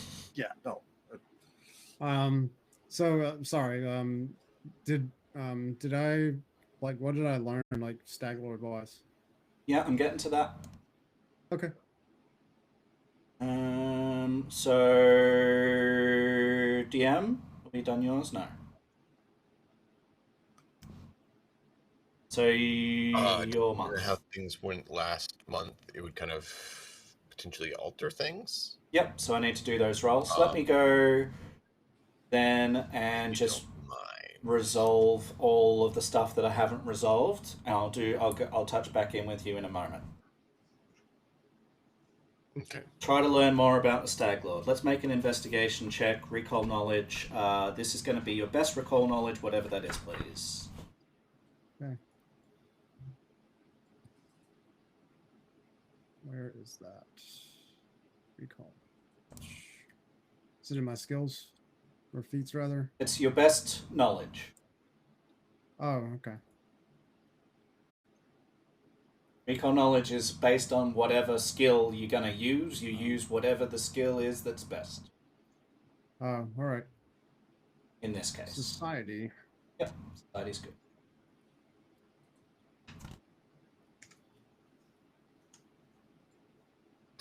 Damn. That'll do it. 31. That's a hell of a check. Yes, good. Aye. He went to primary school. Yeah, I totally have that information for you. His mother and father on the were 12th day of the 14th month of the year of 1473. He grew up in the... Can I please give the information Matt, we're giving you time. We're messing around while you look. All right. Just whenever, please. I am interrupting you right now. You find some writing that is on the inside of the Stag Lord's helm. This is the first thing that you discover. It is a foreign language, and when you share it around,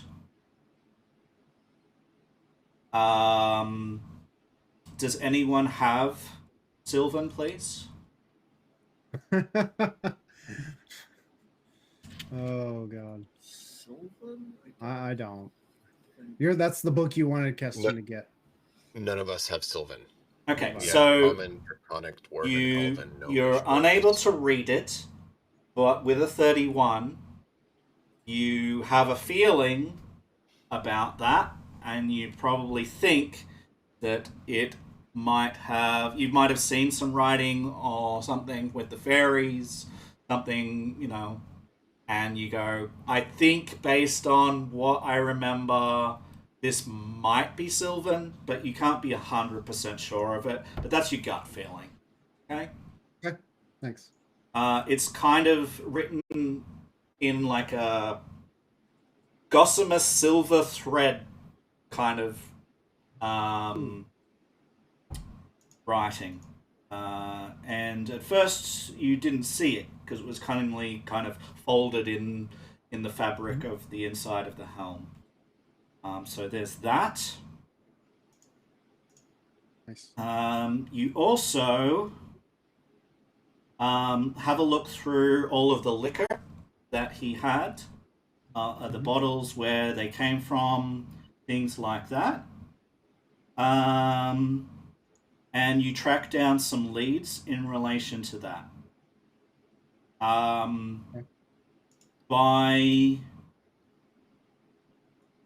By tracking down the leads, you come across a story that, again, you can't be 100% sure of, but it sure would make a lot of sense. You ask around about these, like, all of these different liquors, where they come from, and you isolate thing, and you ask about stories of, you know, what might have gone on there. And this is one of the stories that is localized in that area where all of those could have come from, or most of them. And the story is of a boy who whose father was a drunkard, and his father would come home in the afternoon angry and drunk, would beat the boy within an inch of his life, and the boy began to fight back and did the same to his father. And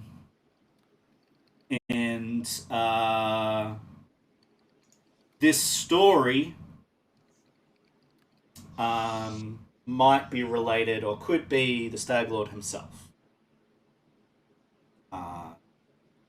Seems like that's possible. The last thing that I will give you in relation to this is there was a piece of hair that was a lock of hair, and it was a different color than you thought would be with him.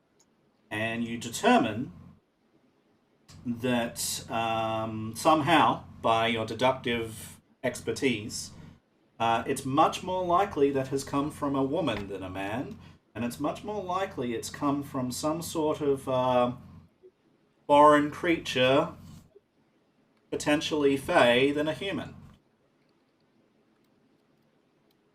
Okay? Okay. Yeah, I was just taking notes.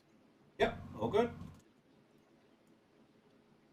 Based on everything that you've come up to, and the fact that we fought a crusty old man, you have a gut feeling that potentially, if this story about the boy is true, that might have been his dad.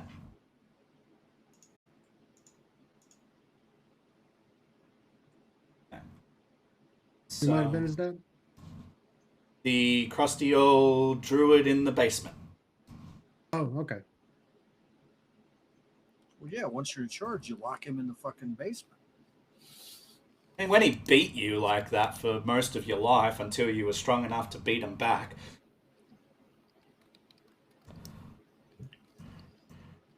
Okay, so that is that. Let me check my notes here.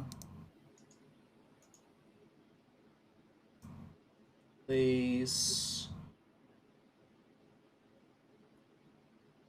gather information in the surrounding area, practice archery. Could you please make me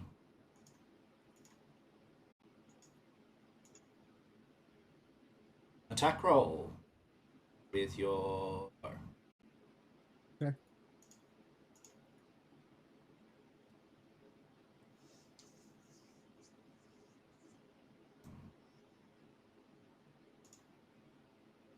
Just yeah. All right, I got it. Nice. Okay, so I'm not going to do this now, but I'll do it in my downtime. You are going to get an action that isn't normally in the game. The action is called Aim. And what the action does, it's a single action. You take the single action and you get +1 to your attack roll with a ranged weapon. Very nice. Or your next ranged weapon attack. Being that it's an attack roll, you could substitute that attack roll with your feature that you already have. Yep. Okay? Devise a strategy. Devise a stratagem. So that +1 can apply to that if you do it in the correct order. However, it is an action to do it, okay? Okay. So that will be added to you as a possibility, and possibly, if you continue to train, that may improve. Better. Yep. Okay. This idea comes from a number of fan-published content. The primary of which that I have looked into is Jason Bullman's zombie apocalypse version of Pathfinder 2, where aim is a given action for the whole homebrew. So this is not coming from absolutely nowhere. This is coming from something that a designer of Pathfinder 2 has run and operated and done stuff with. Okay? Thank you.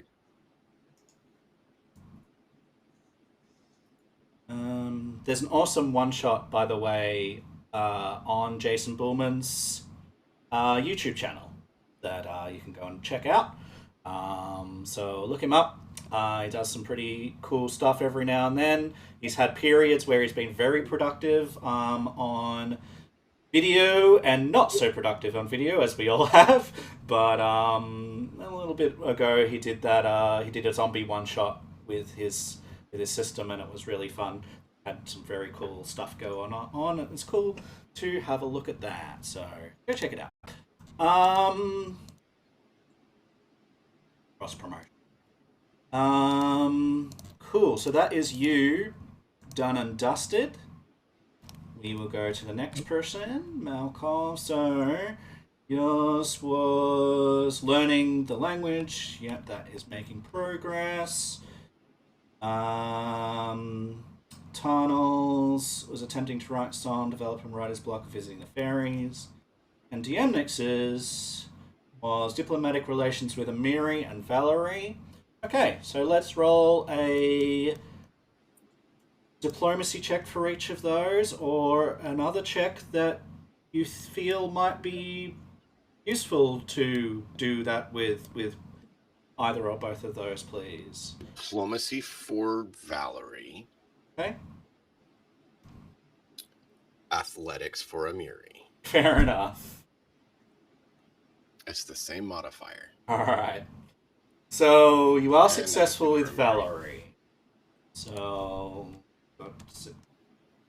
success with Valerie. Earn an income, find out what the kobolds want. It's either a diplomacy or a society check with the kobolds to see what they want, please.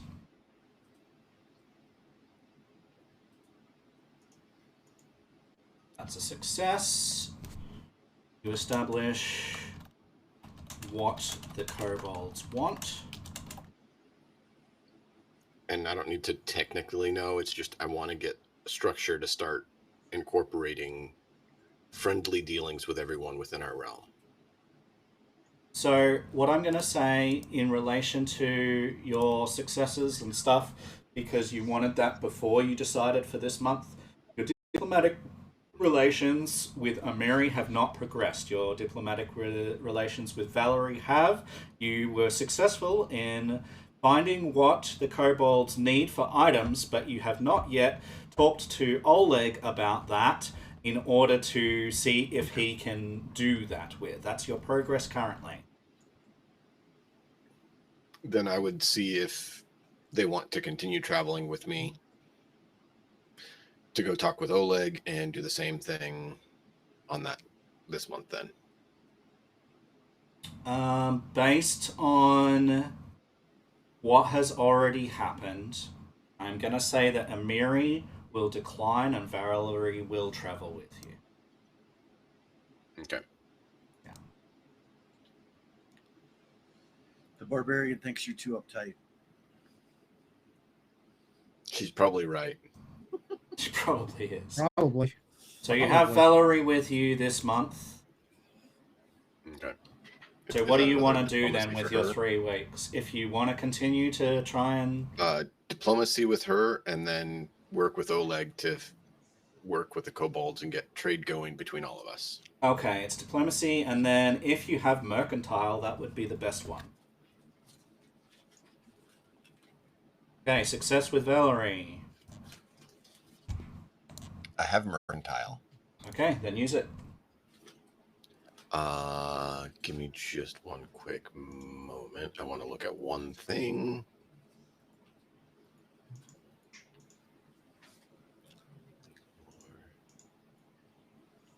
Exploring diplomacy, which I am. I get a +1.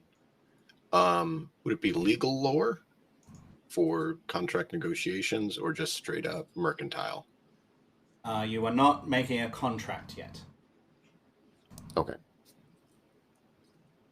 So this is just them coming to some sort of like agreement. Oof. You think get a +6? You think that's going to take some time? And you're probably going to need to repeat it next month.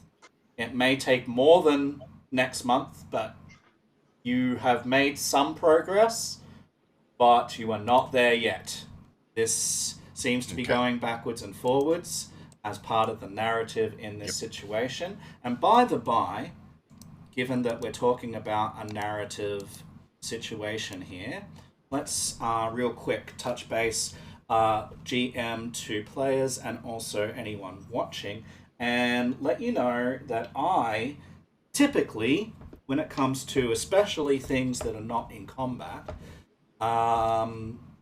I typically do not do as tight checks as far as failing and succeeding. When you fail on a check but maybe get somewhat close, or you've spent time or effort or something in order to do something that narratively makes sense for you, I do not take a failure result. What I do is I don't allow you to succeed, but I allow you to make progress in something. Maybe I don't give you, if you're looking for information, the exact information, but maybe you find out that a thing is arcana, which you didn't know before. Right? You were guessing what it might have been, you failed to know what the arcana did, but you found out that it was arcana, to give you a boost up, to give you some knowledge that leads into being able to succeed. In this case, we're saying you haven't succeeded just yet, but you are making progress, you are developing a relationship, and this is ongoing. So there's an ongoing narrative that we're creating. And so we're not just going, oh, you didn't manage to make the check, nothing happens.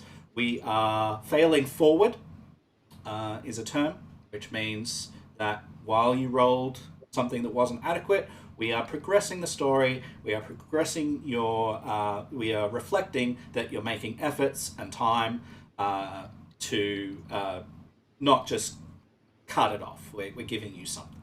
Okay? So that's something about me as a GM, what I do in my games. Something you might have noticed already, but I just wanted to formalize that with you. Okay? All right. Given all of that, done all of that, While I'm there, mm-hmm. Can I post a notice for traders and others in the area who could be potential guards or hunters if they're working in the area that we have a settlement down there so that they can come and trade there as well? The rules of the adventure basically assume that you're doing that.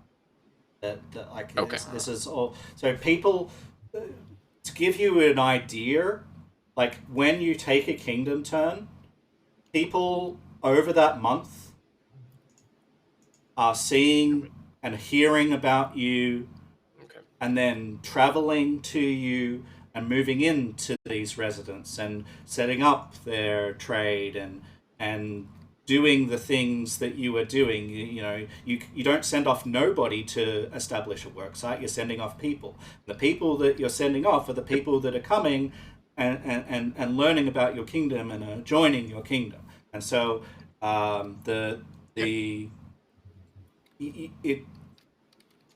it's just constantly growing, and it assumes that that's the case. It assumes people are always coming in, assumes that you're out there doing stuff. So cool. All right, we're good. All right, so I think we're done with that, which means that all of our downtime is done. You haven't heard back from Keston, but you didn't expect to. It takes time to do all of that stuff.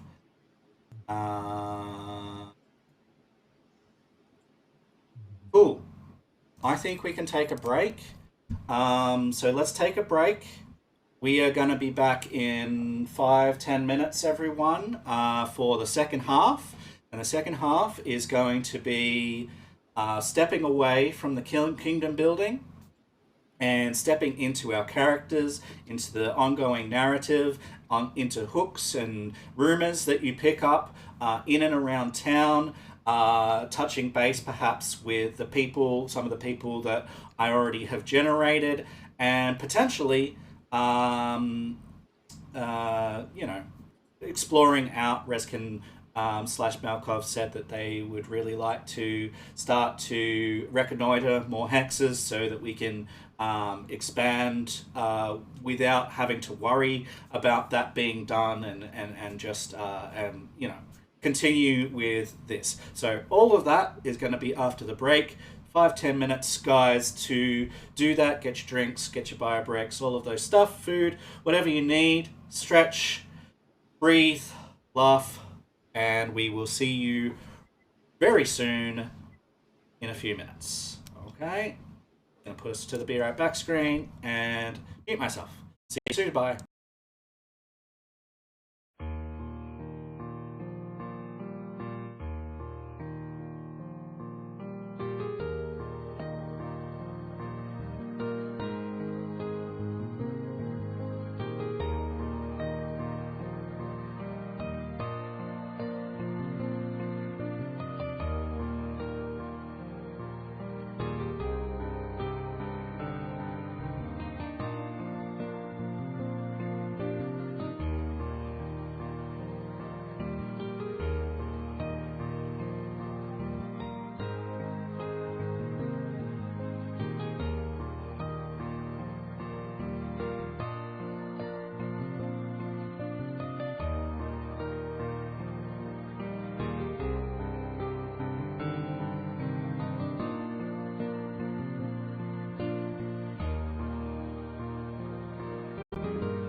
And we are back. My name's Matt Nahat. If you don't know me already, we are playing Kingmaker with my good friends from over the seas. And we have done a couple of hours of kingdom building. And what we've decided at this stage, this early stage, we'll see how this goes. We'll test this. But what we're thinking is that we'll try and do one kingdom turn at the start of each of our sessions, or see how we go. The sessions that make sense, and that we're hoping will take about an hour. We're going to try and reduce the amount of time that we're spending on them to an hour. If we flow over a little bit, it's what it is, but that's what we're going to try and do. Just as a by to what our process is going to be. I'm going to jump over now to our join screen, and we're going to say hello to everyone again. Thank you, everyone, for taking a break and refreshing yourselves and coming on back. We are getting into now our characters' minds and actions and thoughts. After 2 months of a lot of planning, a lot of advertising, a lot of word of mouth, a lot of downtime with your contacts, and all of the other things that we have mentioned, you are now back. And you are able to decide what your characters are doing. And in order to facilitate a few things, before I give you the full reins, which you'll have here in just a moment, what I'm going to do is I'm going to generate some rumors with what you have heard on the streets and in your travels about what is going on in the lands around you. Okay? We're going to generate those rumors now. Okay, so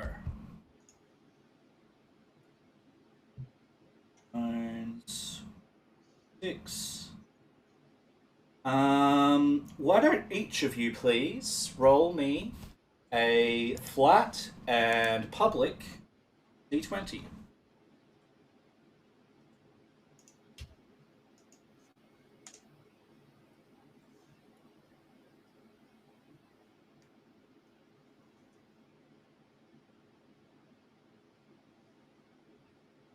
One person who did it. Oh. Alright, we've got 11.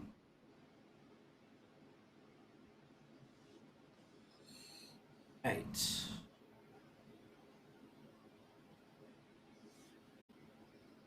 Okay. The first rumor that you hear, and I'm putting an asterisk in the chat because I need to also generate one story. So it's going to be story rumor. So that's one story rumor there. First thing here, some people are reporting that a unicorn lives in the Gnarl Marches. I'll go to that in a moment. In the Gnarl Marches, but sightings of the magnificent creature have fallen off in recent months. Perhaps the unicorn was driven out by the bandits. So, let me go to the Stolen Lands here. And what you will see is that the Gnarl Marches, so if we zoom out a little bit, you'll see that the area that we've explored and the Staglord's Fort, if you go to the left or the west of that, there's a really large swath, vertical swath of land, more sort of north to south swath of land that's quite large. That is the Null Marches, all of that. So somewhere in that great expanse, apparently, a unicorn resides. Okay? Great. Now we just need a virgin to try to find it. Ah. The next thing that you hear is that in the southern Stolen Lands dwells a band of violent lizard folk, led by a lizard king who talks to the spirit of his dead ancestors.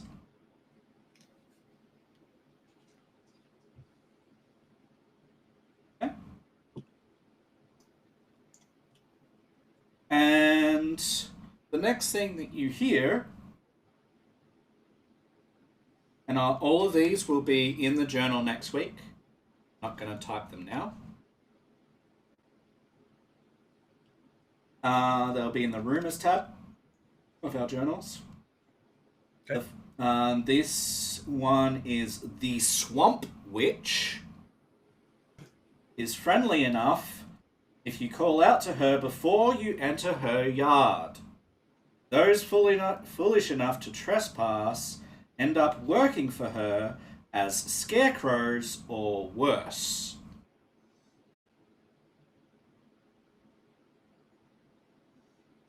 Okay, so we have a rumor about a unicorn. We have a rumor about violent lizard folk whose king talks to the spirits of his ancestors.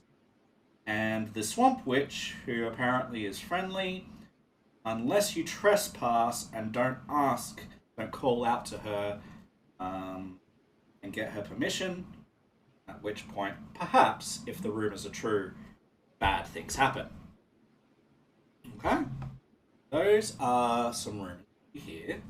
And then I'm going to do this story one. Obviously, your characters don't know the difference, right? To some extent, we have to suspend disbelief in some of these times where there are story things that are going on, there are other things going on, but my responsibility to tell you as players kind of what it is that you are hearing.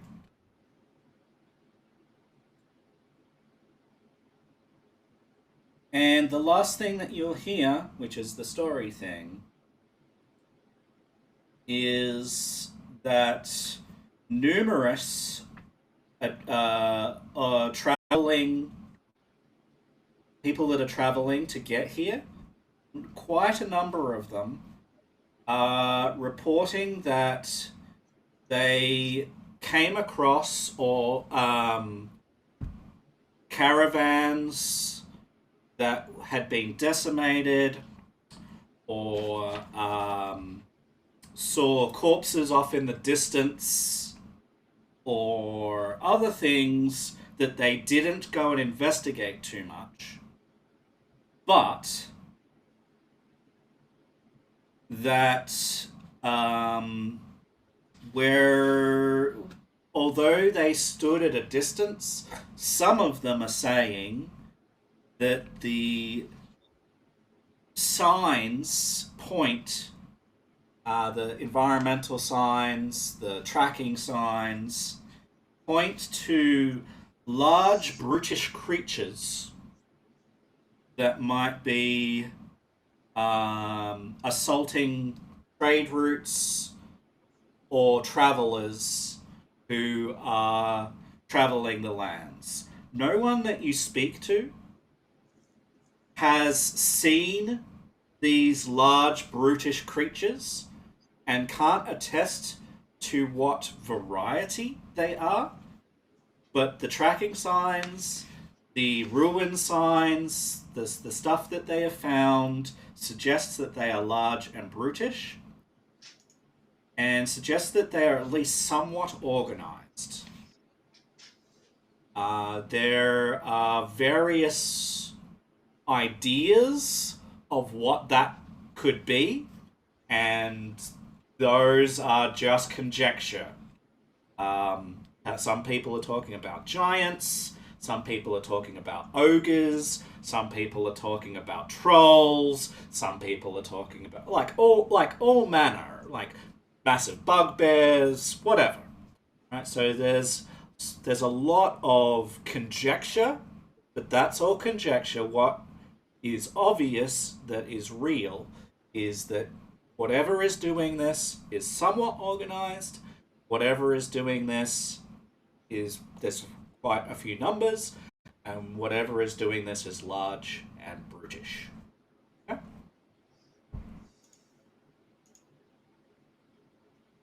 So they're the rumors that we have come across to date.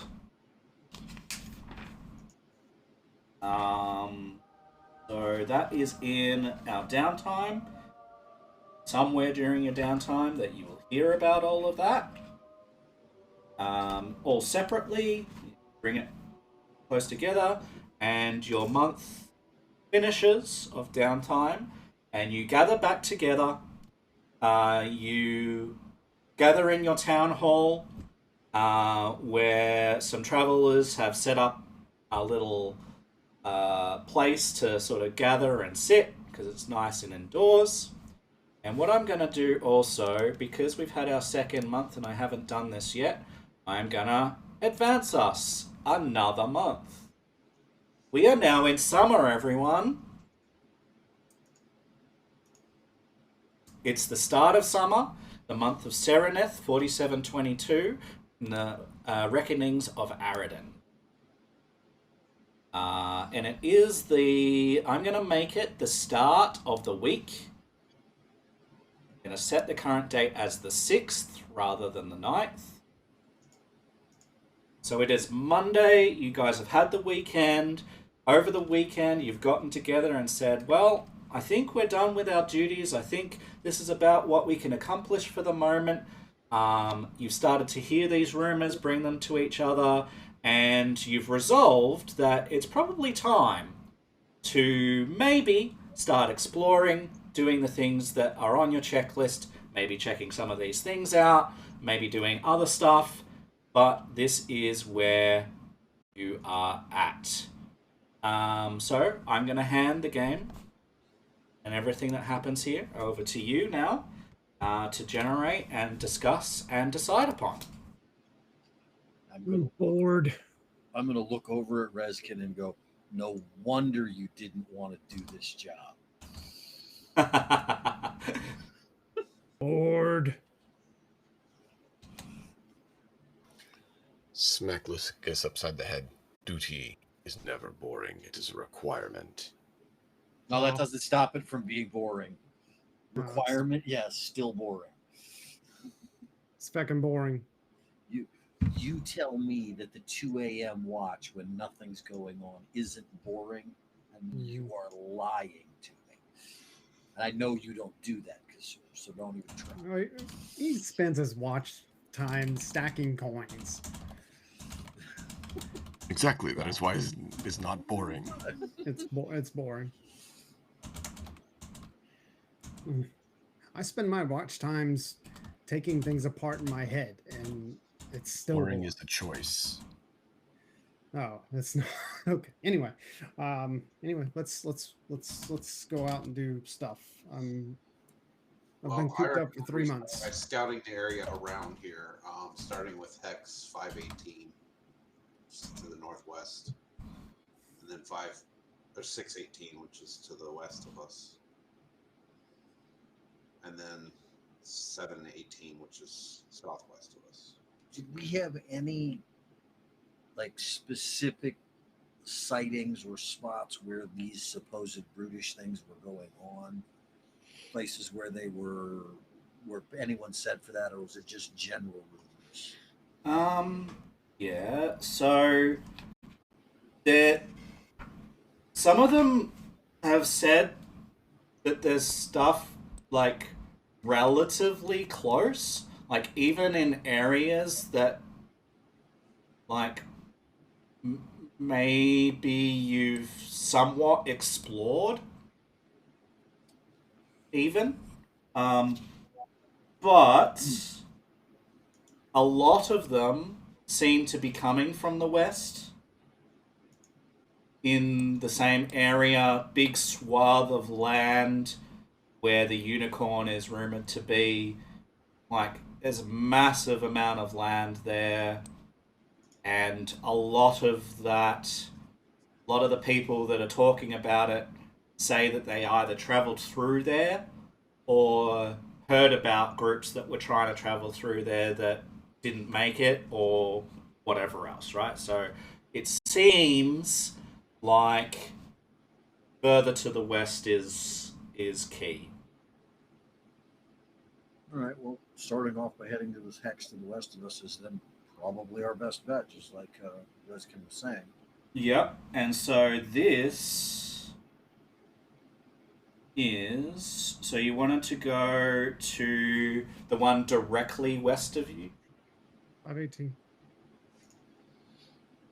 Well, hang on. So there's a difference between north west and straight west. Yep. 518. Then Northwest. we could go from there. Okay. Cool. Thank you. Alright. As you go northwest, can I get some survival checks as you travel through this area, please?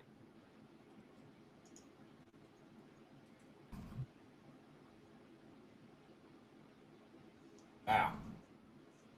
Wow. Hey, there's more normal.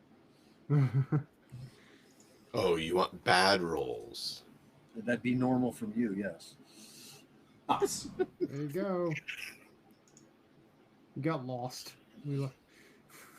So, a patch of raspberry-like No, I don't fruits grow in the area. Reskin is able to identify them. And Lucas, you've seen these being served in various meals that have been prepared for you in your parents' manor. So both of you know that these are known as fang berries. Yummy. And you can see that the best of the berries lie at the heart of the thicket, but harvesting them will be very difficult because fangberries have fangs. In other words, thorns. They are extraordinarily thorny and very dangerous. And so there is a particular activity that is an exploration activity where you can attempt to gather fangberries with more survival checks. But potentially you might take damage as part of that. You also notice, as you are exploring this hex, that there are a number of spiders, quite large spiders. Spiders that are bigger, well, not bigger in squares, but bigger in bulk than your horses are. Great. So they're the same amount of hexes as far as mechanics, but the bulk, because their legs come out and all of that, they're bigger, broader, taller than your horses. Those gotta go. Oh. So This close to our town, that is not a safe predicament. no, those gotta go. And remember, if they're water bugs, they're considered a delicacy. If they're land bugs, they're just vermin. So we don't eat spiders. You also notice, in addition to there being several large variants of these spiders, there are also much smaller varieties that travel in swarms. I need a giant can of Raid.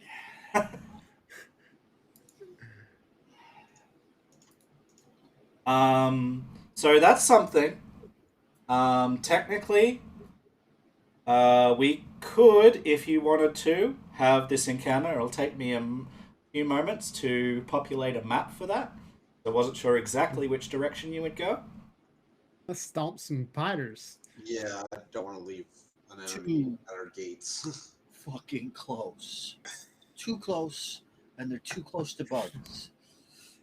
Yeah, let's stomp the nasty spiders for. Stomp the If it nasty wasn't for the fact that our spiders. farmland's not far from here, it'd be one thing. But we have our town and our farmland literally right next door. A few I miles don't away, think in sure. good conscience we could be good leaders and leave it here. Unless we're going to domesticate the spiders to produce silk. Yeah, I don't think We got a it's point smart there. to do Let's that. do Which is somebody else's job. Fuck those bugs, squash Oh, Hey, So we need to get some of the eggs and bring them back so that they can domesticate them. my God. we're not making spider omelets. That please tell me that's not a thing. He said to domesticate them, which means he wants to hatch them and raise them. I want to do spider riding. Doesn't that sound fun? We can have the only capital in the world where we have spider knights. Kobolds mounted on giant spiders. Christ. I don't know that that's in this adventure path. The arachnid dragoons. Well, we've had mitflits mounted on the backs of a giant tick, so I wouldn't put it past them. Well, I'm going to say it this way again. Reskin, please tell me there's no such thing as spider omelets that you've ever come across. I don't think the eggs have anything. That makes me want to puke. I think, aren't their eggs poisonous? Not necessarily. Because of the spider, I suppose. It depends on how they're prepared. If you say so. You've eaten spider eggs? Did you cut the right gland out of the pufferfish? God, man. Right? That's what I was saying. That's the whole fish thing. Yeah. I'm sorry. I don't care how good that's supposed to be. I'm not trying it. I can't trust somebody else will have done that correctly. No. Yeah.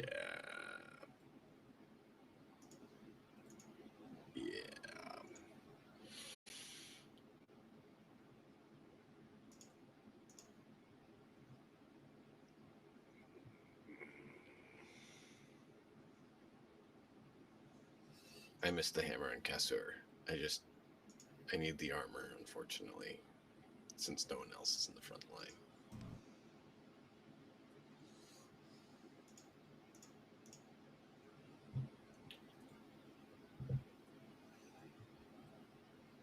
Just give me. Okay. Ooh, those are pretty spideys. Oh yeah, those are the swarms.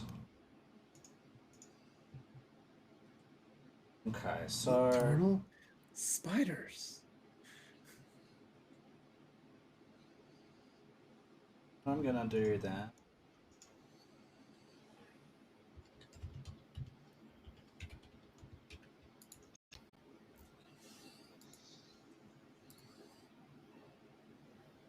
Now let's use these. I'm gonna do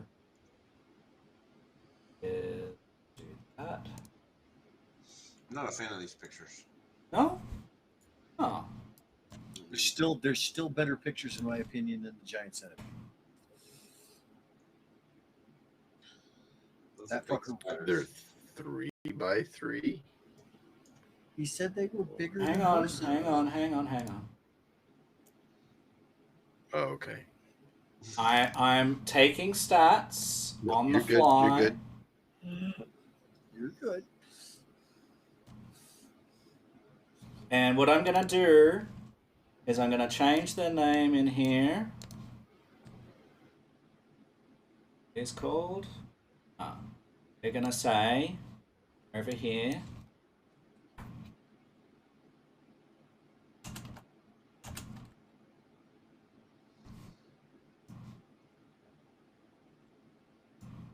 I would like to enter the fight attempting to avoid notice. Yeah. Absolutely, you can do that. Okay. So, they are now updated. So, I'm going to generate an encounter. There you go. You may now roll initiative, please.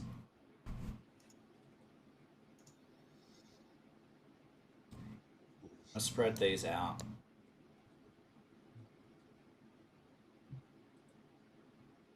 Like this. Yeah.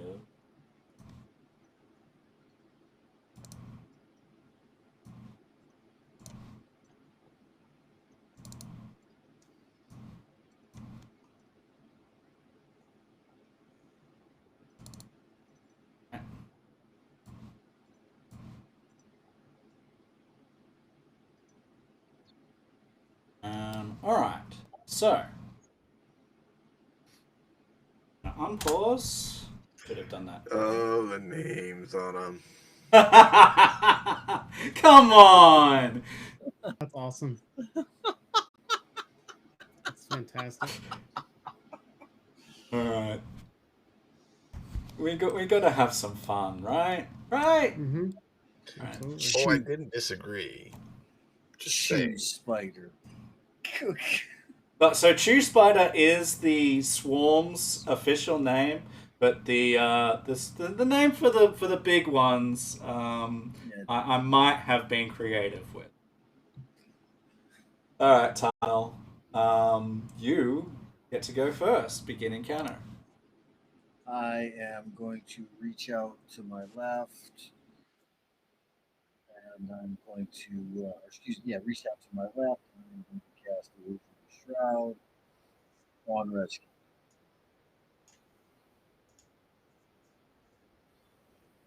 All right, Illusory Shroud.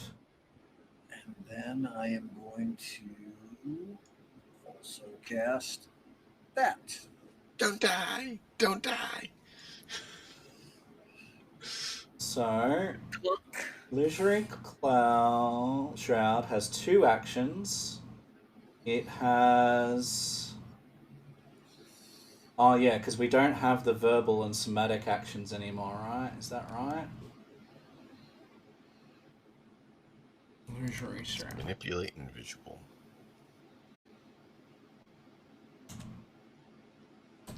I'm gonna have a quick look at this. Yeah, because we're... Oh yeah, somatic and verbal. So, Reskin, your brother starts to speak in that strange way that he does when he's casting spells. And he lets you know that this is going to be beneficial probably for you before he goes and just does it.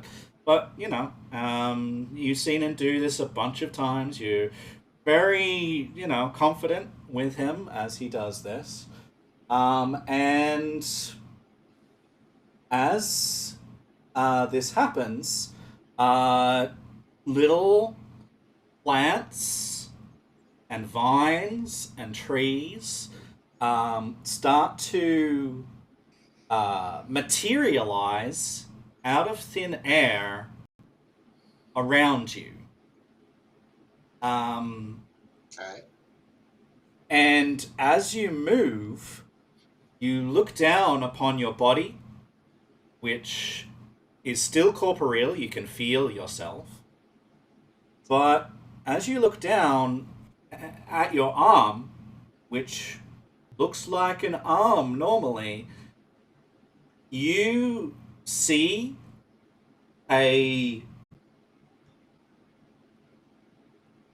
like an aura, I guess, or an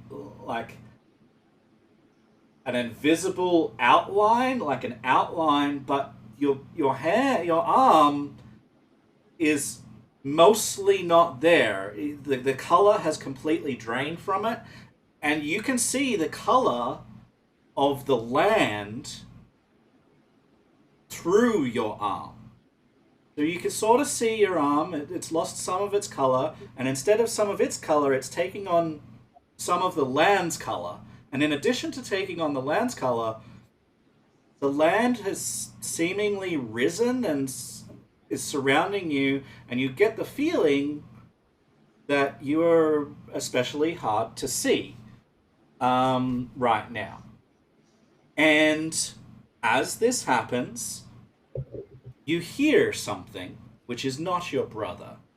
You hear giggling in your ears. And I'm just trying to think here.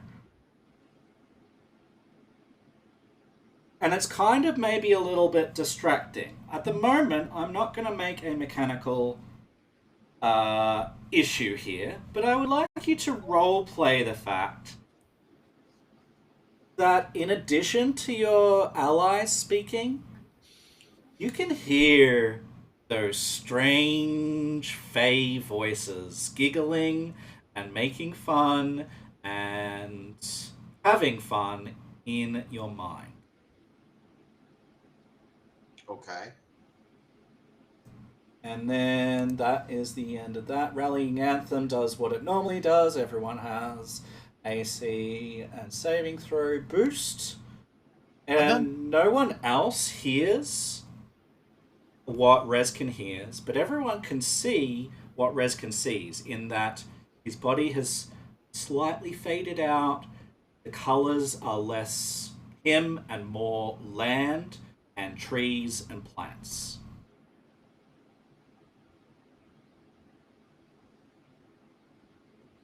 Where did Reskin go?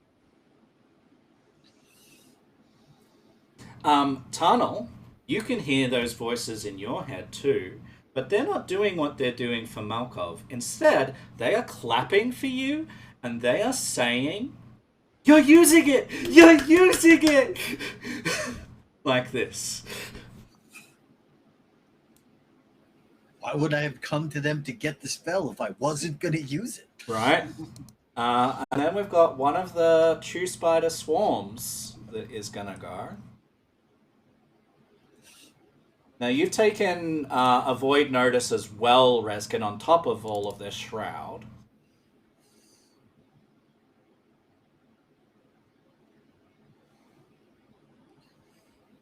The real question is, how quick are these spiders? Yeah. What I'm going to do... 65 feet away.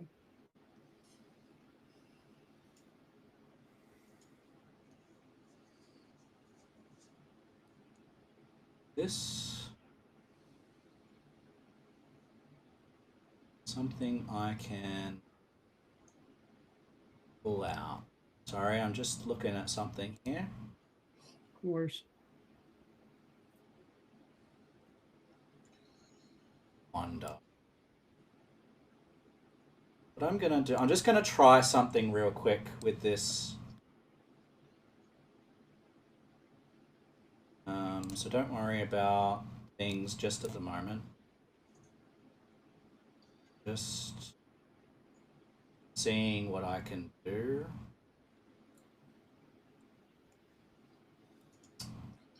Testing Foundry's capabilities, are you? Yeah. Alright, so what I'm gonna do... Yeah. That one is going to...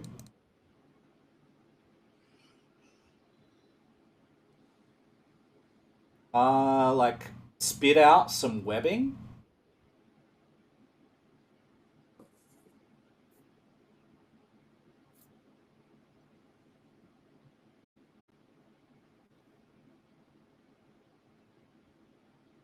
Yeah, it's going to spit out some webbing.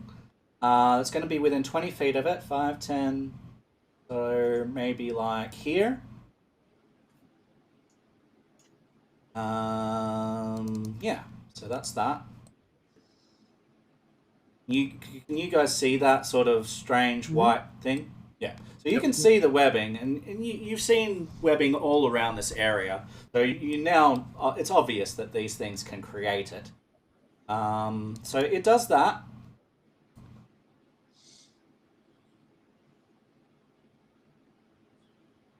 And then it'll move like right up to it. Okay? So it'll probably move first so that this can be further towards you. Like this. Yeah, do that. That's the turn. So, Lucas? Hey. Yep. Oh, okay.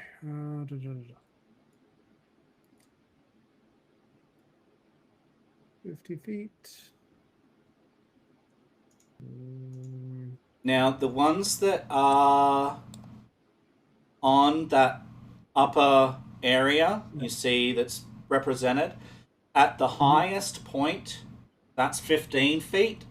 At midpoint, which is about here and here, it's about 10. And on the edges, it's 5. So it goes from 5 to 15, with 15 being in the center.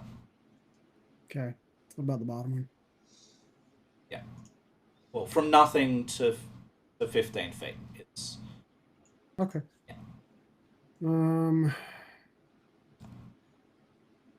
I will target this one with. I'm gonna move first. Well, first thing I'm gonna do is take out my bow. Stay here with us. Make them come Okay. down. Okay. Yeah, I'll take my bow out. That takes actions. And now Still just one, even though it's a longbow, right? Yeah. It is. And you got a fancy new action. Not yet.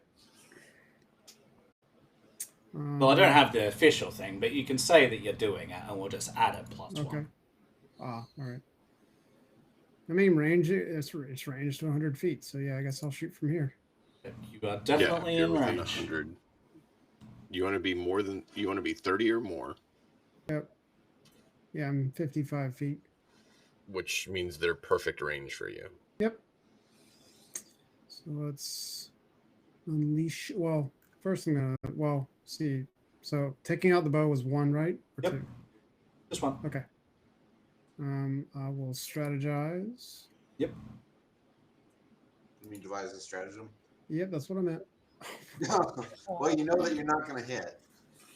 Yep. Not gonna hit. So take another action. Unless you want to use your hero point, which we have. You could move a little further back. Yeah, that's what I was thinking about doing. Like over here. Yeah. Yeah, obviously this is as far as the map goes, so I can't represent you Yep. moving back any further. That's fine. All right, that's my turn. That was really, really bad. But yeah, that's my turn. It is what it is. You Kasser? didn't waste an arrow. You knew you were going to miss. One suck. They no matter what, they suck. Mhm. They always suck.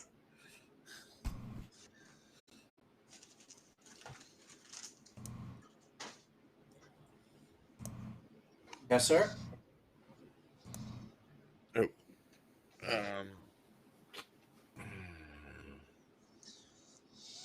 Get him, big guy.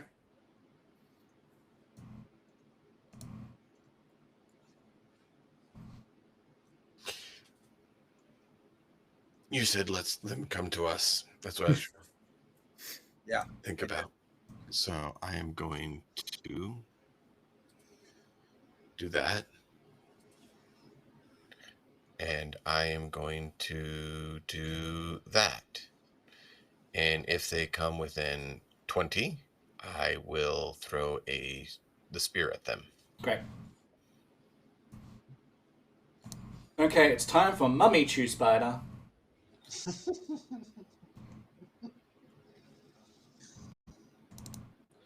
She comes up, spits a mummy on us, runs away. What? Yeah, that's what's gonna happen.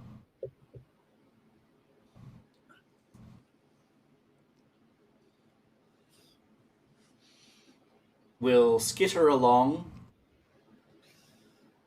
and and then we'll make a Oh, single action 35. to spit at Tarnal. Web or venom? We'll see. Oh, That says web. 30 foot. Oh. sorry, that's not going to hit. I didn't target you. My apologies. So it does not hit you. And instead, you see the webbing sort of like the wind catches the webbing that is catapulted towards you and dissipates it just before it sort of surrounds you and captures you. But you have a feeling that if you were struck by that it would be very sticky and it might even lock you to the ground. So it's moved, it's webbed.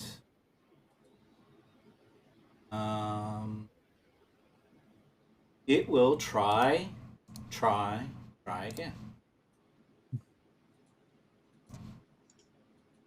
Oh, mommy. Reskin. Okay. I am going to move 5, 10, 15, 20, 25, 30, 35, and Okay. attack. Yep.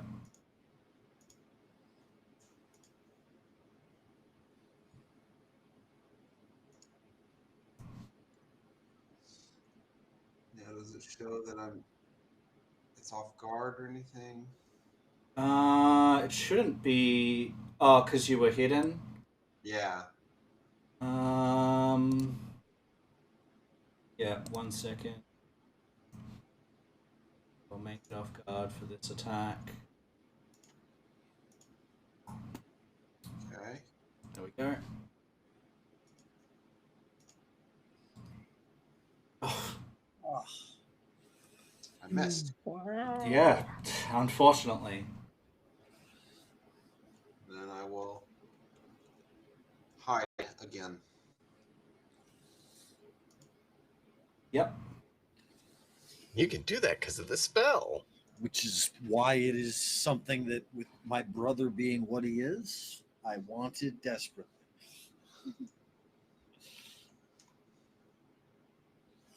Enough to deal with Faye. That's my 3 actions. Yeah. So, before we go on, make it difficult to target sex for the duration. Can become hidden to a creature even though.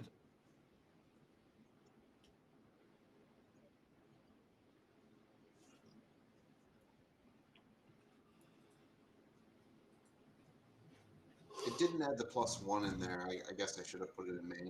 That's fine. So it's actually 17. Daddy Chew Spider.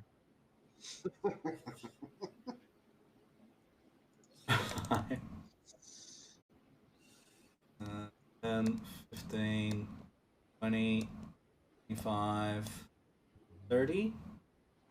I spear him. Yep, go ahead.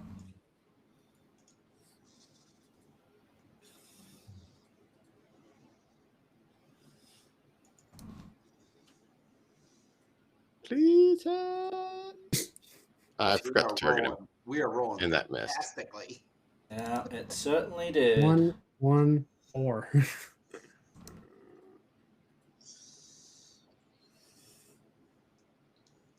Right. At least it's just a web. There is. I'm not going anywhere. So what that means for you is you are immobilized. Mm-hmm. So it's moved once, it's spat.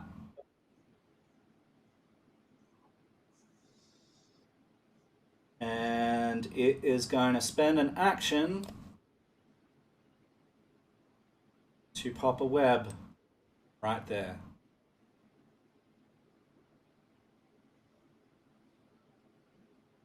Alright. chew spider. Last chew spider is going to get to move. That movement. 2, 3, 4.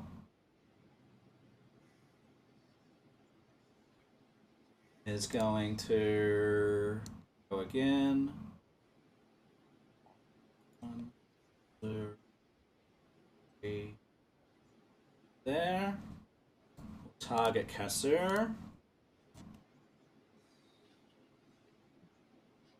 And I'm going to pop up a reflex save for you, Casseur, that you need to make, please, as they chew, start swarming around you and start chewing at your the legs. Back to not rolling above a 10. Don't worry, none of us are.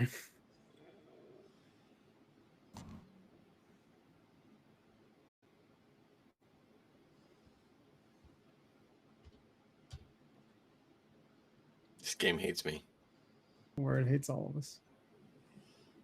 Oh God, persistent bleed. That sucks. Perfect.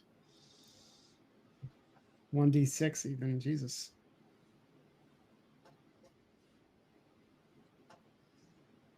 Yep. So you don't take damage now, but you realize that with them there, they are definitely making an impact, and you can feel your blood coming to the surface and pouring out. Tana. The creatures are swarming around Kassur's feet. They are right here in front of me. I'm going to assume that Reskin is okay. I'm going to deal with what's right here in front of me. Target that.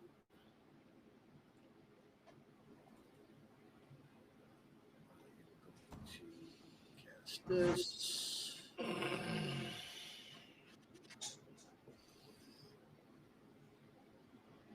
Hey. Somebody hit. That's good.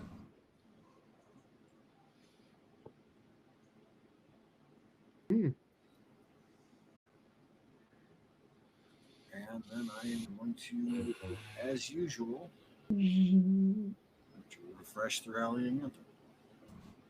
All right. I got another thing for your DM next.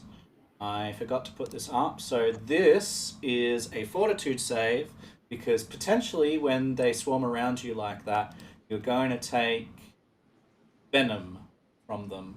They start to bite you. So I'll get you to do that. Take all the damage. Let's do it. You don't Yeah, take crit venom was- damage. Look at that. Crit success even. You fend that off. So you don't. There's nothing there. The chew spider is going to come up to its web. And then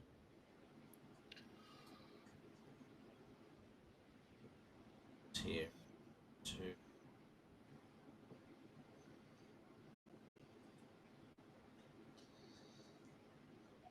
2. 4. 1. It's gonna move to here. So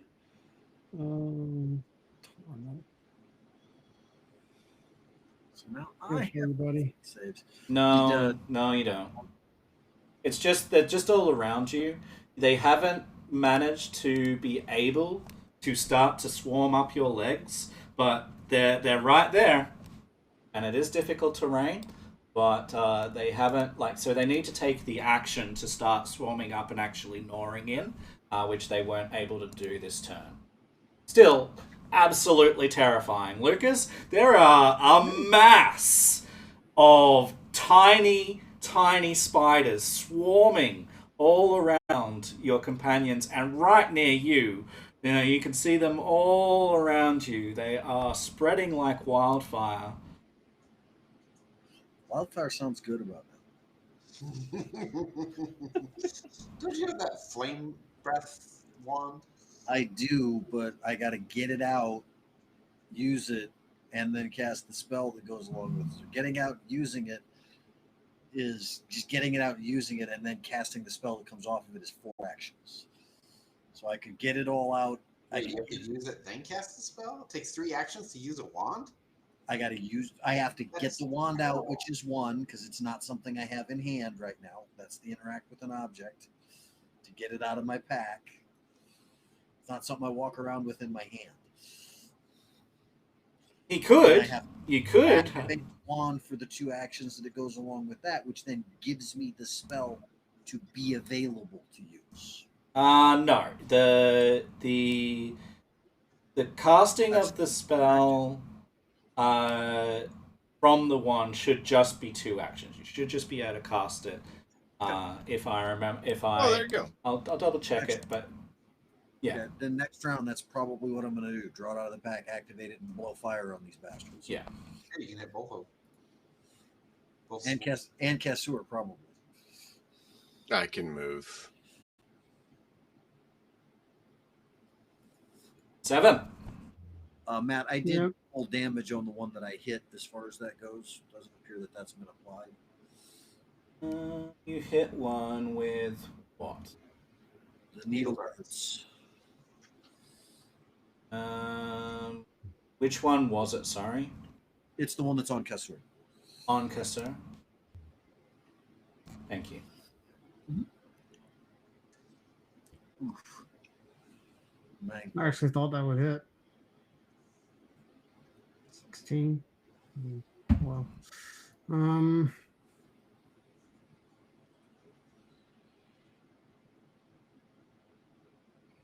gonna put my crossbow, or I'm gonna put my bow down.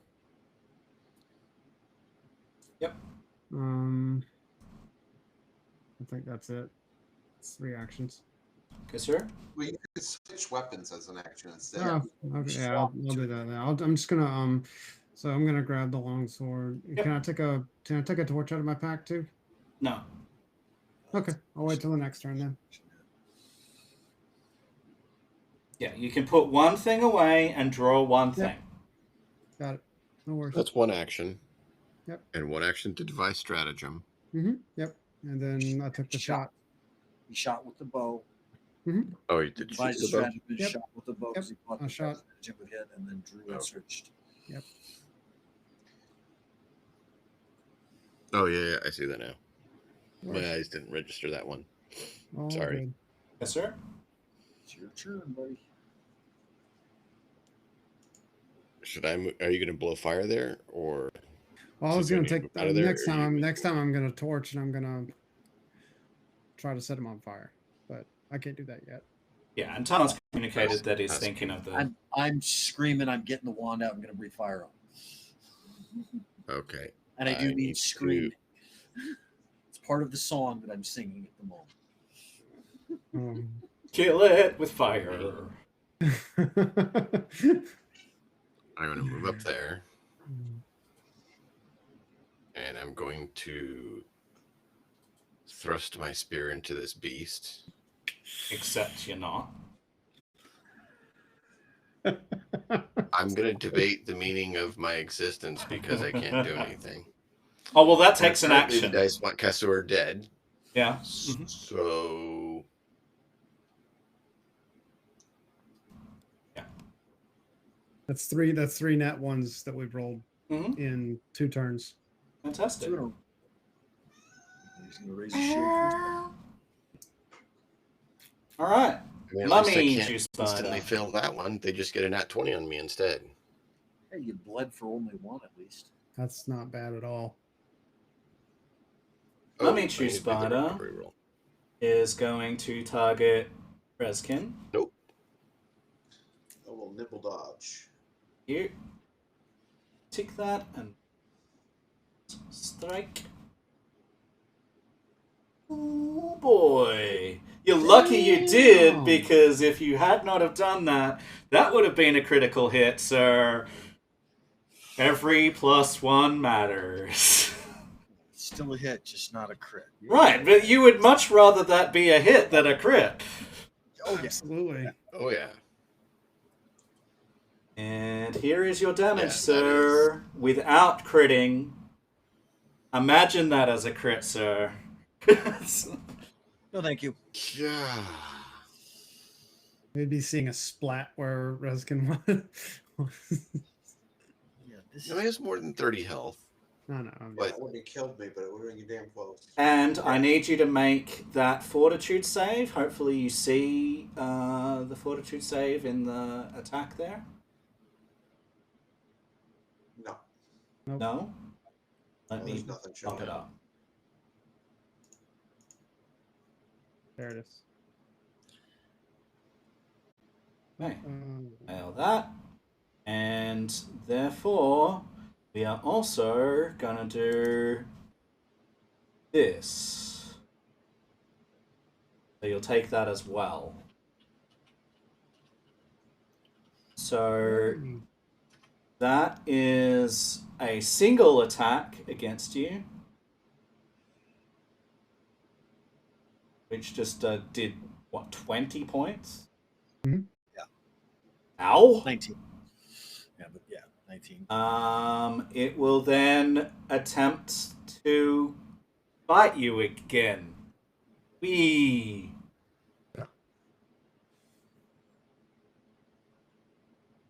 Oh my lord. Okay. Yep. So we do damage. Rip Reskin. So we take that, and then there's another fortitude save. You can roll the same dice as before. Same prompt as before.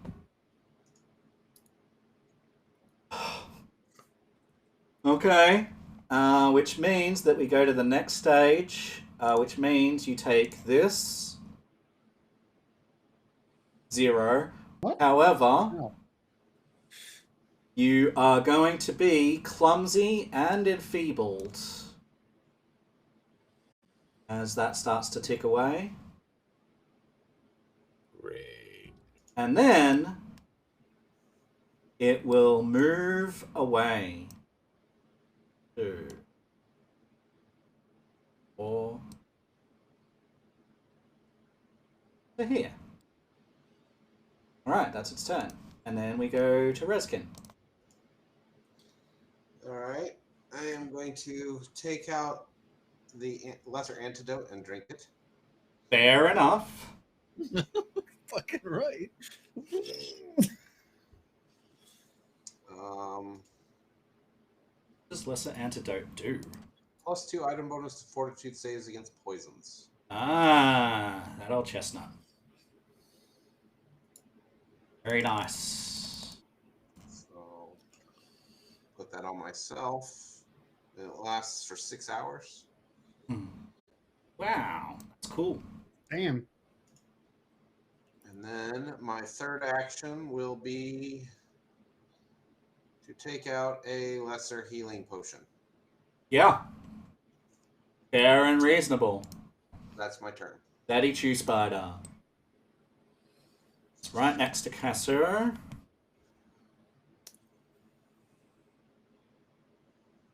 I'm expecting a crit. Daddy Chew Spider is going to try and bite into your butt. It's not a crit by the rally. Oh. Oh.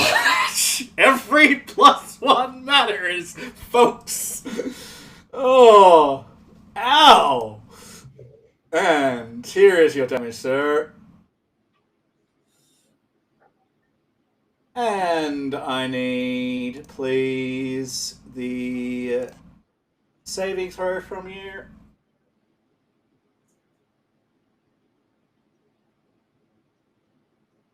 There you go. There's a success. Good job. And then we make our second attack against you. Oh my lord. So, thanks to the rallying anthem and the steel shield, you do not get hit by that.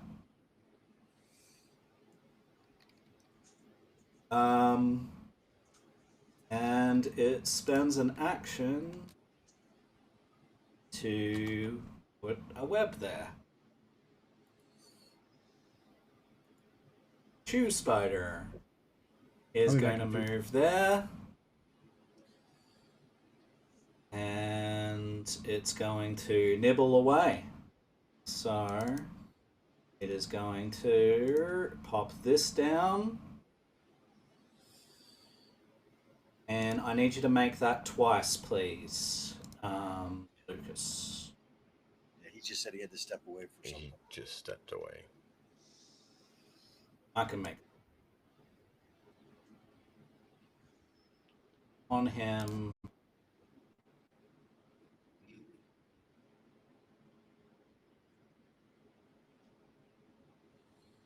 It's fine. And that's fine. He can thank me for those rolls later. And then it's Tunnel's turn. You and Lucas are completely surrounded and... Okay. I cannot select my character while that template is over the top of it. Thank you very much. Okay. I am going to, as I said, I'm going to draw out the wand. I'm going to activate the spell off of that. That is in my inventory.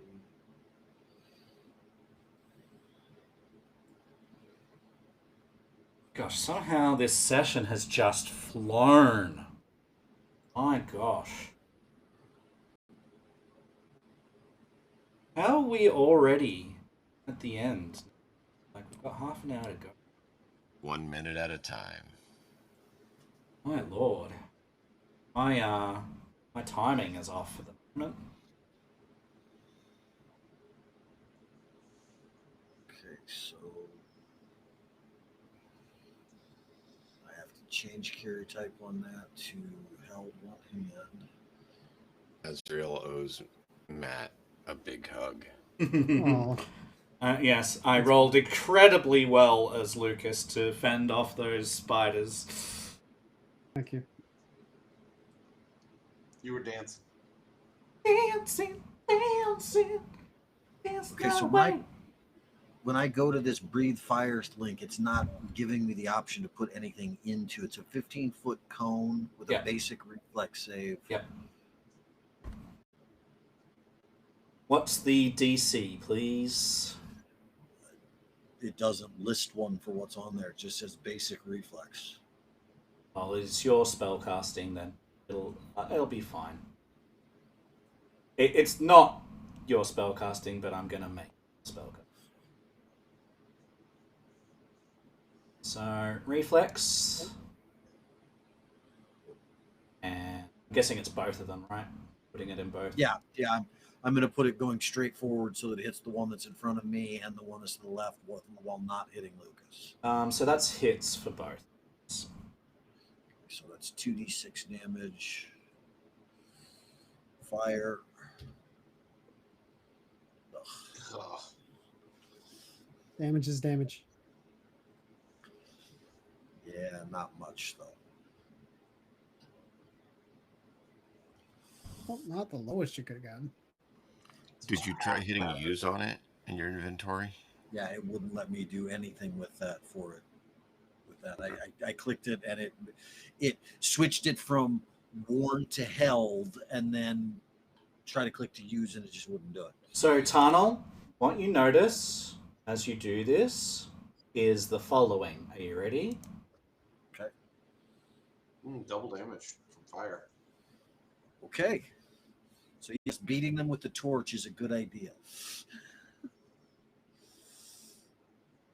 Okay. And in fact, you will notice that it's more. You don't know how much more, obviously, but you're noticing that it's more.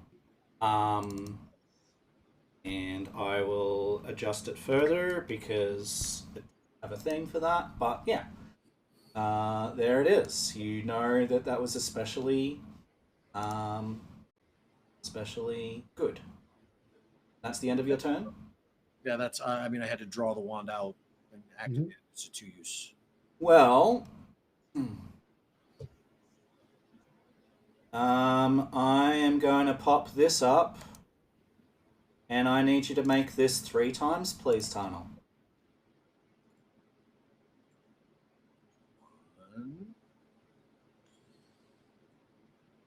2, Yes. 3. Nice. 22. So Wow. they try to swarm up you, and you continue to be like, nope, nope, nope, nope.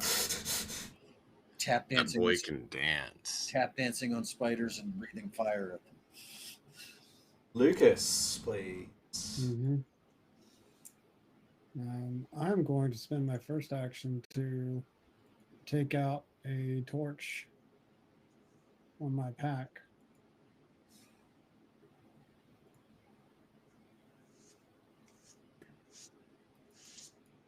My second action is going to be to strike with the torch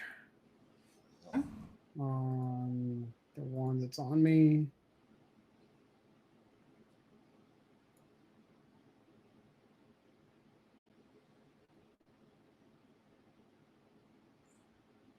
Yep.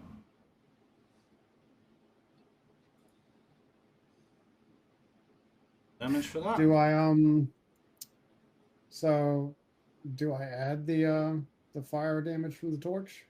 Just roll the damage that's there, please.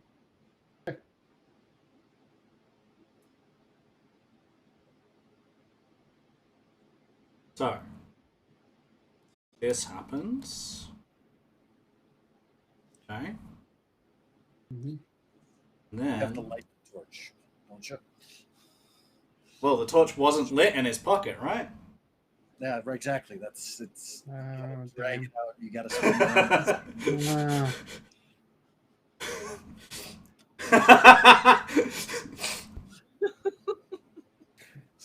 Oh my god! Like that's like the most Don't. basic. It's okay. mistake.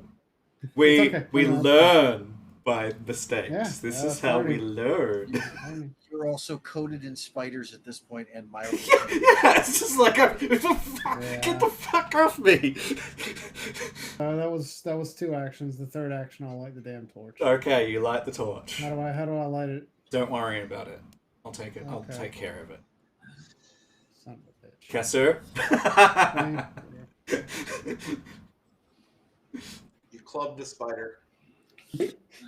But it makes a great narrative. I mean, It makes a great narrative, like just like pulling out the torch and going, yeah, this is on the. Oh, it wasn't. Yeah, I need to light it. It's fantastic. Good. There's something. oh, Very nice. Can I- finally hit. Yes. Oh. That's good. Ooh.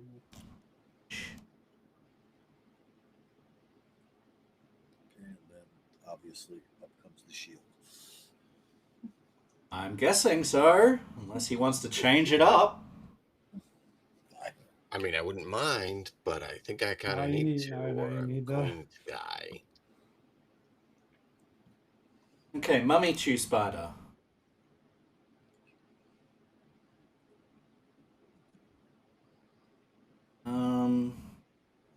Mummy Chew Spider is going to target. Actually, she can't from here. Let's see. You'll start to move back. Targets Rescan with a web. Nimble dodge. Yep. Here's the web roll. Absolutely will miss. And then we'll move the rest of the way towards you. Reskin? First action is drink the healing potion. Fair and reasonable.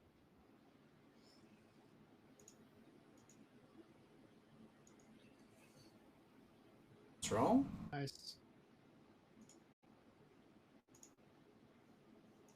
Second action.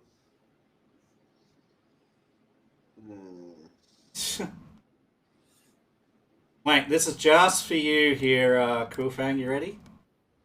Just for you. Look. Aw, ain't it pretty? Yes, it's so cute and cuddly.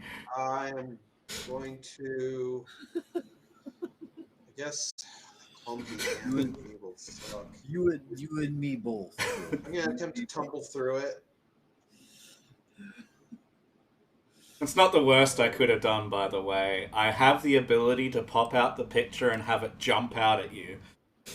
Actually, how do I remove clumsy and enfeebled in this case? So you're being poisoned. Let me just check the poison, please. Is it like at the end of my turn, or is there a shake off maybe? Hopefully. So they are only existent for a round because it was on its turn that it poisoned you, and it's just had its turn, right? Yeah. I think it's worn off. So Okay. yeah, it's just well, one round. okay. So you have one round where you're affected by it, which you had, and this is now the next round. Attempting to tumble through. That's a success. All right. So I'll do this with Rezkin here, because I can do this. Actually, that'll just be to the players, but yeah, I can. All the players will see Rezkin pop up, vegan.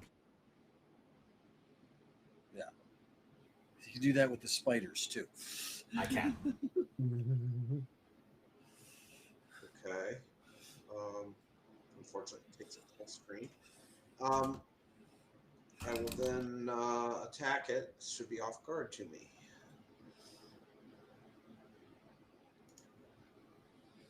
Yeah. It's still showing it on the spider. Yeah. So.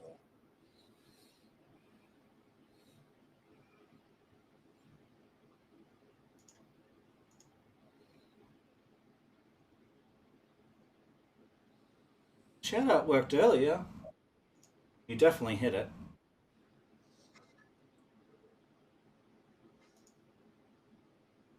Anyway, anyone that's watching, please go follow Krulfang and Miss Krulfang. They're amazing people, amazing singers, performers, and that's just my turn. fantastic people. You won't regret it, I promise. Daddy Chew Spider.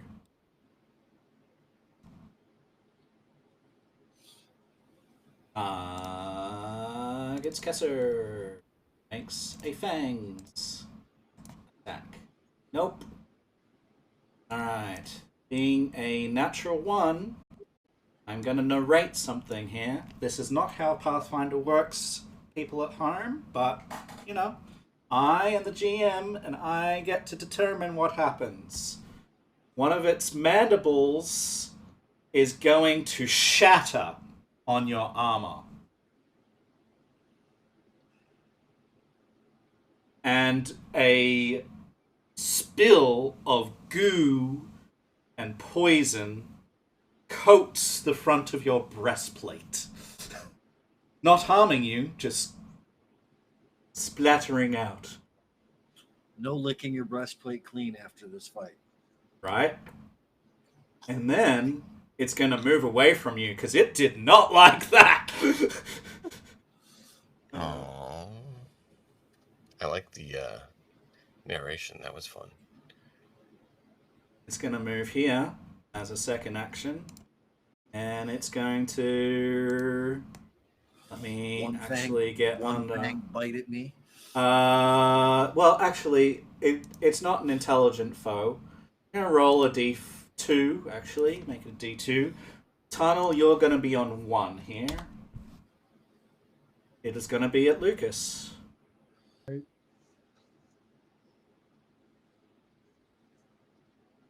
Keep in mind, they are not intelligent, so it's just whoever's unlucky, I guess. Which, in this case, you are unlucky, but lucky enough that... Yikes. So here is the damage. Mm-hmm. And here is the saving throw that you have to make once you have taken it.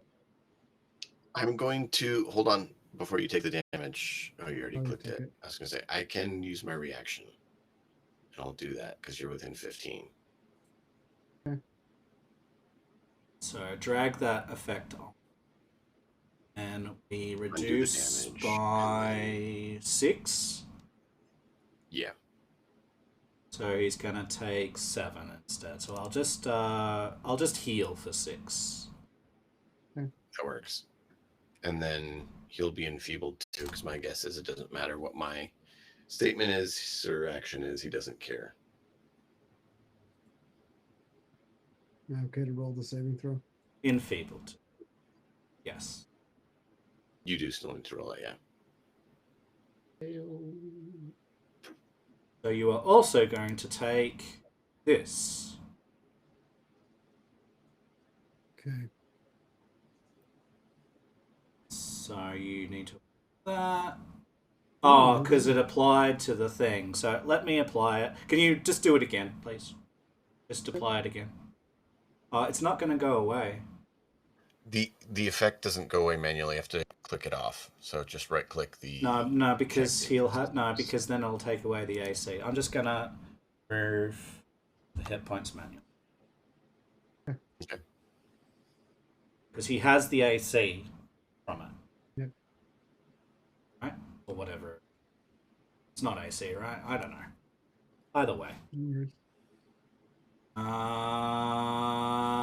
then this comes back there. Chew Spider. It's just to all damage. Since that was the same attack as part of it, would that mean he's resistant to that as well, or not? He's not taking damage from the strike. No, Okay. I'm taking damage from the poison. With the venom. Yeah, they're different. All good. Just trying to make sure I understand. It's 2 different instances of triggering damage. One is the strike, a second is the poison. Yeah, well, it's a save. So the strike, anything from the strike is resolved from the attack. And then he had to then, as a second step, make a fortitude save. And then the next bit that's not reduced is based on the fortitude save, not on the attack. And I'm assuming if the reduction had actually reduced the physical damage to 0, then he wouldn't have taken the effect. Yeah, because there's no poison injected at that point. Yeah. Correct. And for some reason, every time I try to pop my character back in so that I can use it, it's been closing it, Matt. I'm going to need to get to my character again when you're done with that. Sure. So that's is that 3 of them on me again then? No, this is on Lucas. Okay. And then, so 3, please, Lucas, and then tunnel. I'll move the thing. 1 failure. This is kind of awful. Yeah. 1 critical success. And 1 critical failure. Fantastic. So, this is what's going to happen here. Mm-hmm. That is the chewing bites. So you'll take this just normally. Okay. And then you'll take this doubled. Just press the double. And then also need to put Clumsy 2 on you as well. Yeah, I didn't take all that damage. I only took 2 damage out of 10. So I'll subtract the other 8. Thank you. You might need to manually remove the effect. Yeah, you do. From the Sounds like the champions. effect is still partaking. Yeah, Okay, always have to remove it manually, yeah. Alright, I'll take that off. Alright, Tunnel. So I've moved the thing. So I have a simple mechanics question. The wand says once per day plus overcharge. What does overcharge mean for that purpose? Right, 1 second. Because I if can believe use- I know. I can use the wand again on them. I'm going to, just simply because. Spiders. After the spell is cast from the wand for the day, you can attempt to cast it 1 more time, overcharging the wand at the risk of destroying the wand. you roll a DC 10 flat check. On a success, the wand is broken, but not destroyed. On a failure, the wand is destroyed. So either way, you cannot use it again until you repair it, but you don't necessarily destroy it. And I have no idea how to repair it myself. Therefore, the answer to that is I'm not going to do that. Don't you have a cone spell of your own? Yeah, it's just not fire. I was hoping to be able to hit them with fire again. And the cone spell that I do have at this point. Oh, and by the way, there's text that says if anyone tries to overcharge a wand when it's already been overcharged that day, the wand is automatically destroyed, even if it had been repaired and no spell is cast. So you can't like try and finagle. Yeah, just use it over and over again. Yeah, no. Which one is the cone that I have?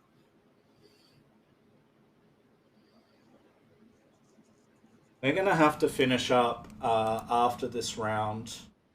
Mm-hmm. I will have a narration here. So buckle yourselves in, folks, for a narration and some narrative events coming up.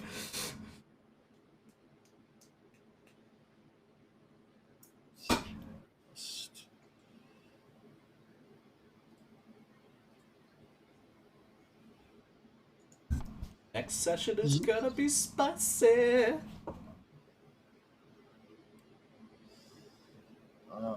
And then I'm going to just continue to cast this. Yeah. It's been doing good. Chew Spider. So that's that one. It comes back. And there's 2 saves for you. Tunnel. Chew Spider. Let me pop it up. Is... Actually, it'd be 3 because I only moved it because you couldn't access your character. Is it supposed to be the reflex save or the fortitude save? True Spider. Sorry. Reflex. Reflex. So good. Just trying to help out. That one. Second one, please. So fine. Ooh. Fine. And fine. Cool. You are a champion at not being bit by spiders. Fucking hate bugs. Lucas? These are bugs with extra legs. This boy knows how to dance. You're feeling a little sickly there, Lucas. Standing in the middle of spiders apparently isn't a good plan. Yeah, I'm gonna light this torch. Ooh, it's bright. Mm-hmm. I thought you lit that as the action, the end of the last action last turn. It did. Okay. Strike at. Oh wait, I should probably target somebody. Possibly. Possibly. I'm going to target the Chew Spider.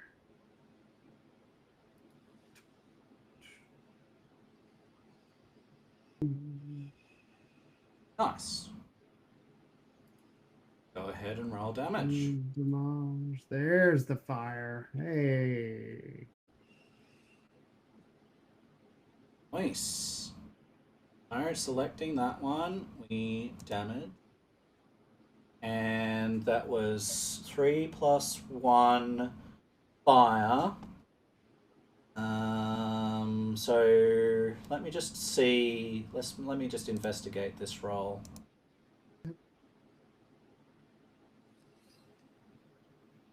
Took 3 damage.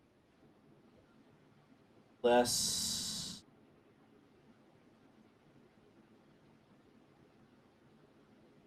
2 for 1. And then the fire roll.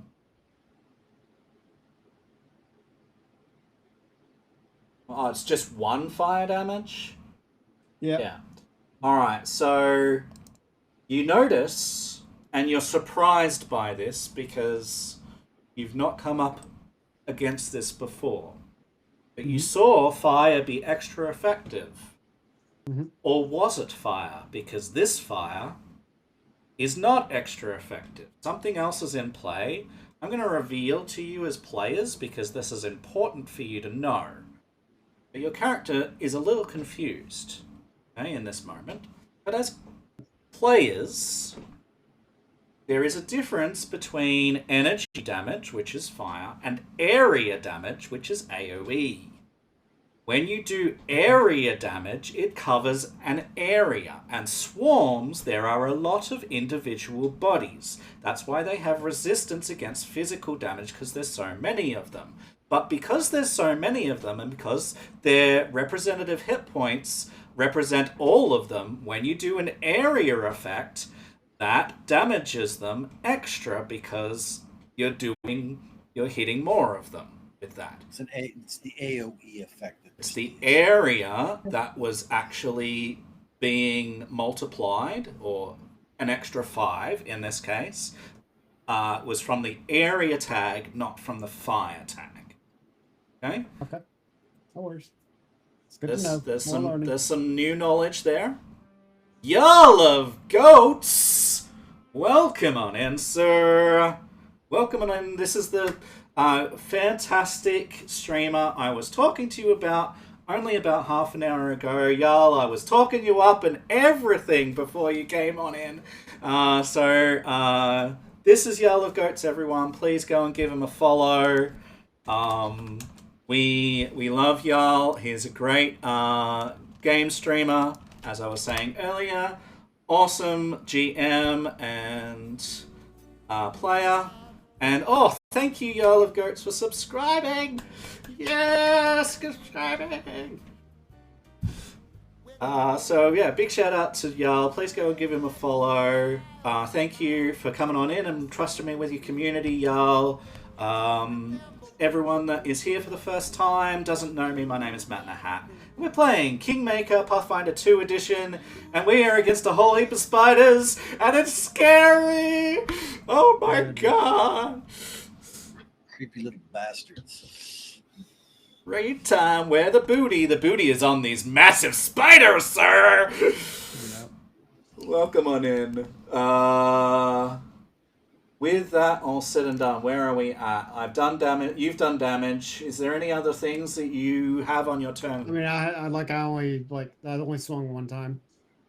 Melkov does not stream, but thank you for asking.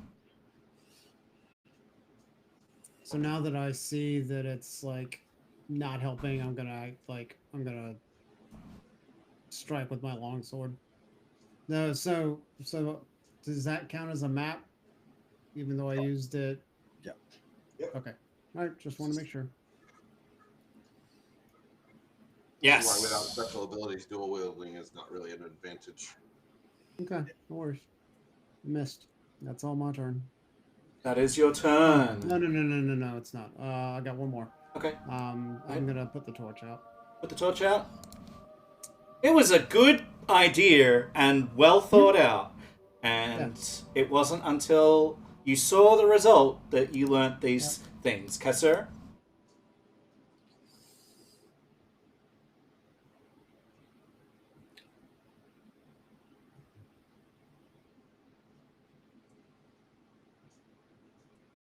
Kasser, I'm going to go around the web, not through it.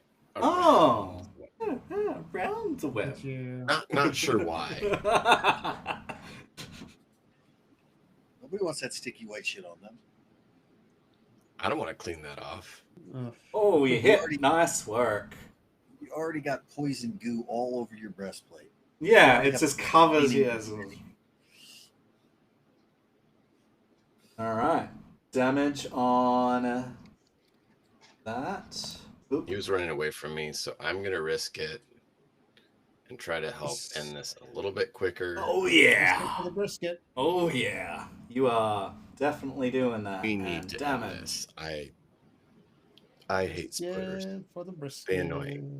Mummy Chew Spider And I have taken a little bit of liberty with the naming here. Ooh, that's a fair bit of bleed damage there, sir. Mummy Chew Spider. Yep, I'm just so happy about it. I love taking It's the targeting Exactly what I Razkin. always wanted to do because I can't pass the check. Oh. Cool. Your nimble dodging, Razkin, is my guess. Yes, Make sure that is ticked for me for this one attack.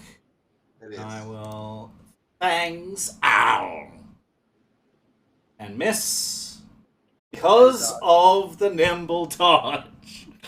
Every +1 matters, folks. Not zombie spiders. These are well, it's called mummy spider because I made a mummy and a daddy. So you heard mummy, but what I meant is that they are mum and dad to these swarms here. Okay, so that's what's going on. And then it will make another attempt to hit you and still miss. Yay. So it is going to.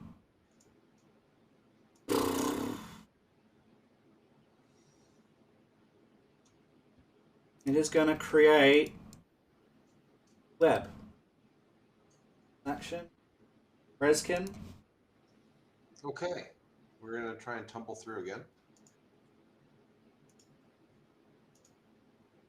By the way, folks, I don't like to raid and run, but at the end of this round, So not successful.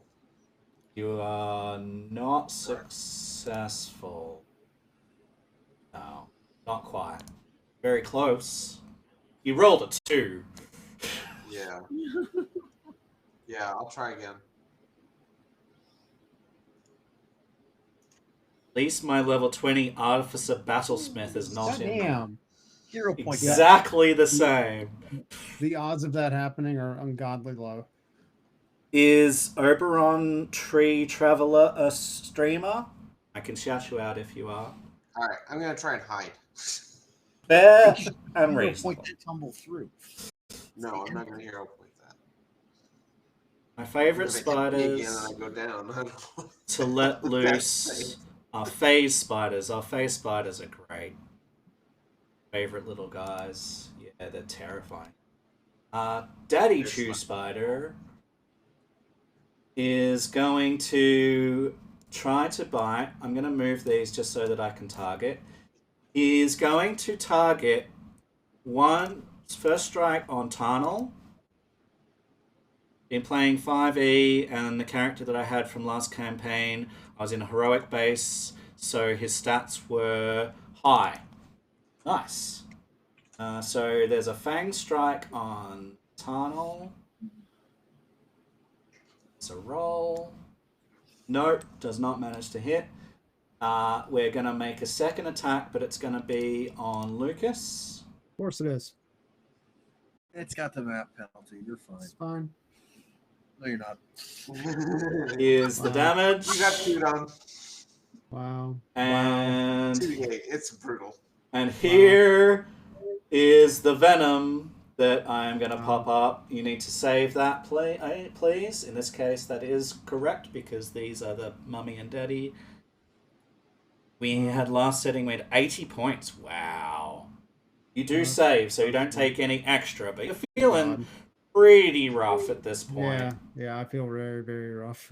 Alright, so with that, the last Chew Spider has its turn. And guess where it is, Lucas? Yeah. So, yeah. Alright, so given that we are right at the end, and all of the spiders are still up, granted, some of them are near death, I'm going to have a narration here. Okay, we're gonna have a little bit of GM caveat, a little bit of fun because we have to finish up. And I've got a few things to like shout outs and stuff to do at the end, and we are already 6 minutes over time. So we're gonna finish here, and this is what's gonna happen, and this is the setup for next time. you as a group manage in this narration to completely finish off this group of mini spiders. And you manage to wade through them, fire them, shoot them, hit them, until they are dead and gone. In addition, with all of you cooperating, you manage to also deal with the other swarm. This one. Boom. They're gone. However, so I've given you 2 free kills, effectively. However, in the narration, each of you are going to be captured in the bundled up web of these spiders and carried off to their lair, where you will start the next session encapsulated in their webbing, needing to escape before you are devoured. And that, friends, is where we will start next time on Pathfinder 2 Kingmaker. Tune in for...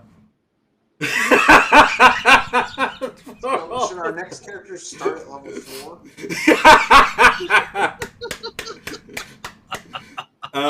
So that's where we're gonna finish off.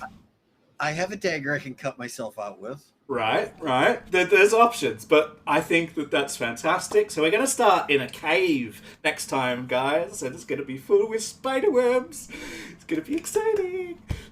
Well, at least this way we didn't have to hunt up where their eggs were at to kill once we're out of that. Right. We've already done it. Okay, so thank you, everyone, for coming along. It is a great pleasure to be GMing for all of these wonderful players. Guys, if you're not already following DMNix, look at the name that is on the screen there and type that into Twitch and you will find him. With Mixed Nuts, type that without the space, though, into Twitch and you will find him. And type Azrael _ PC into Twitch and you will find him. Follow these fine streamers, my friends, and wonderful streamers in their own right. We have fun. And we've got Cyberpunk coming up soon as well. Lots of things that are extremely exciting. Thank you for being here. Thank you for coming along. I'm going to have a quick look out into the great land of Twitch to see who might be doing a RPG stream right now. We have River the Bard. So what we're going to do... Are they live? They are not live. Okay, no one is doing tabletop RPGs right now. Oh no, Sava's Death looks like they're live. Cyberpunk Red. Sure, let's go. Sava's Death versus Death. Saves versus Death. Savas. What am I thinking? Saves versus Death. Here it is, guys. So... raid. We're going to pop in this. Saves versus Death. It is a mature stream, another tabletop role-playing game, and they are playing Cyberpunk Red, and it looks like a fine lot of people. Season 3 they're on, and so let's give them some follows and copy in my raid message and say hi. Guys, until next time, I'm going to pop to my ending screen. My name's been Matt in a Hat. Please look after yourselves. Please, take care of one another. Be kind to one another. And until next time, be well. This is Matt in a Hat signing off. Thank you again.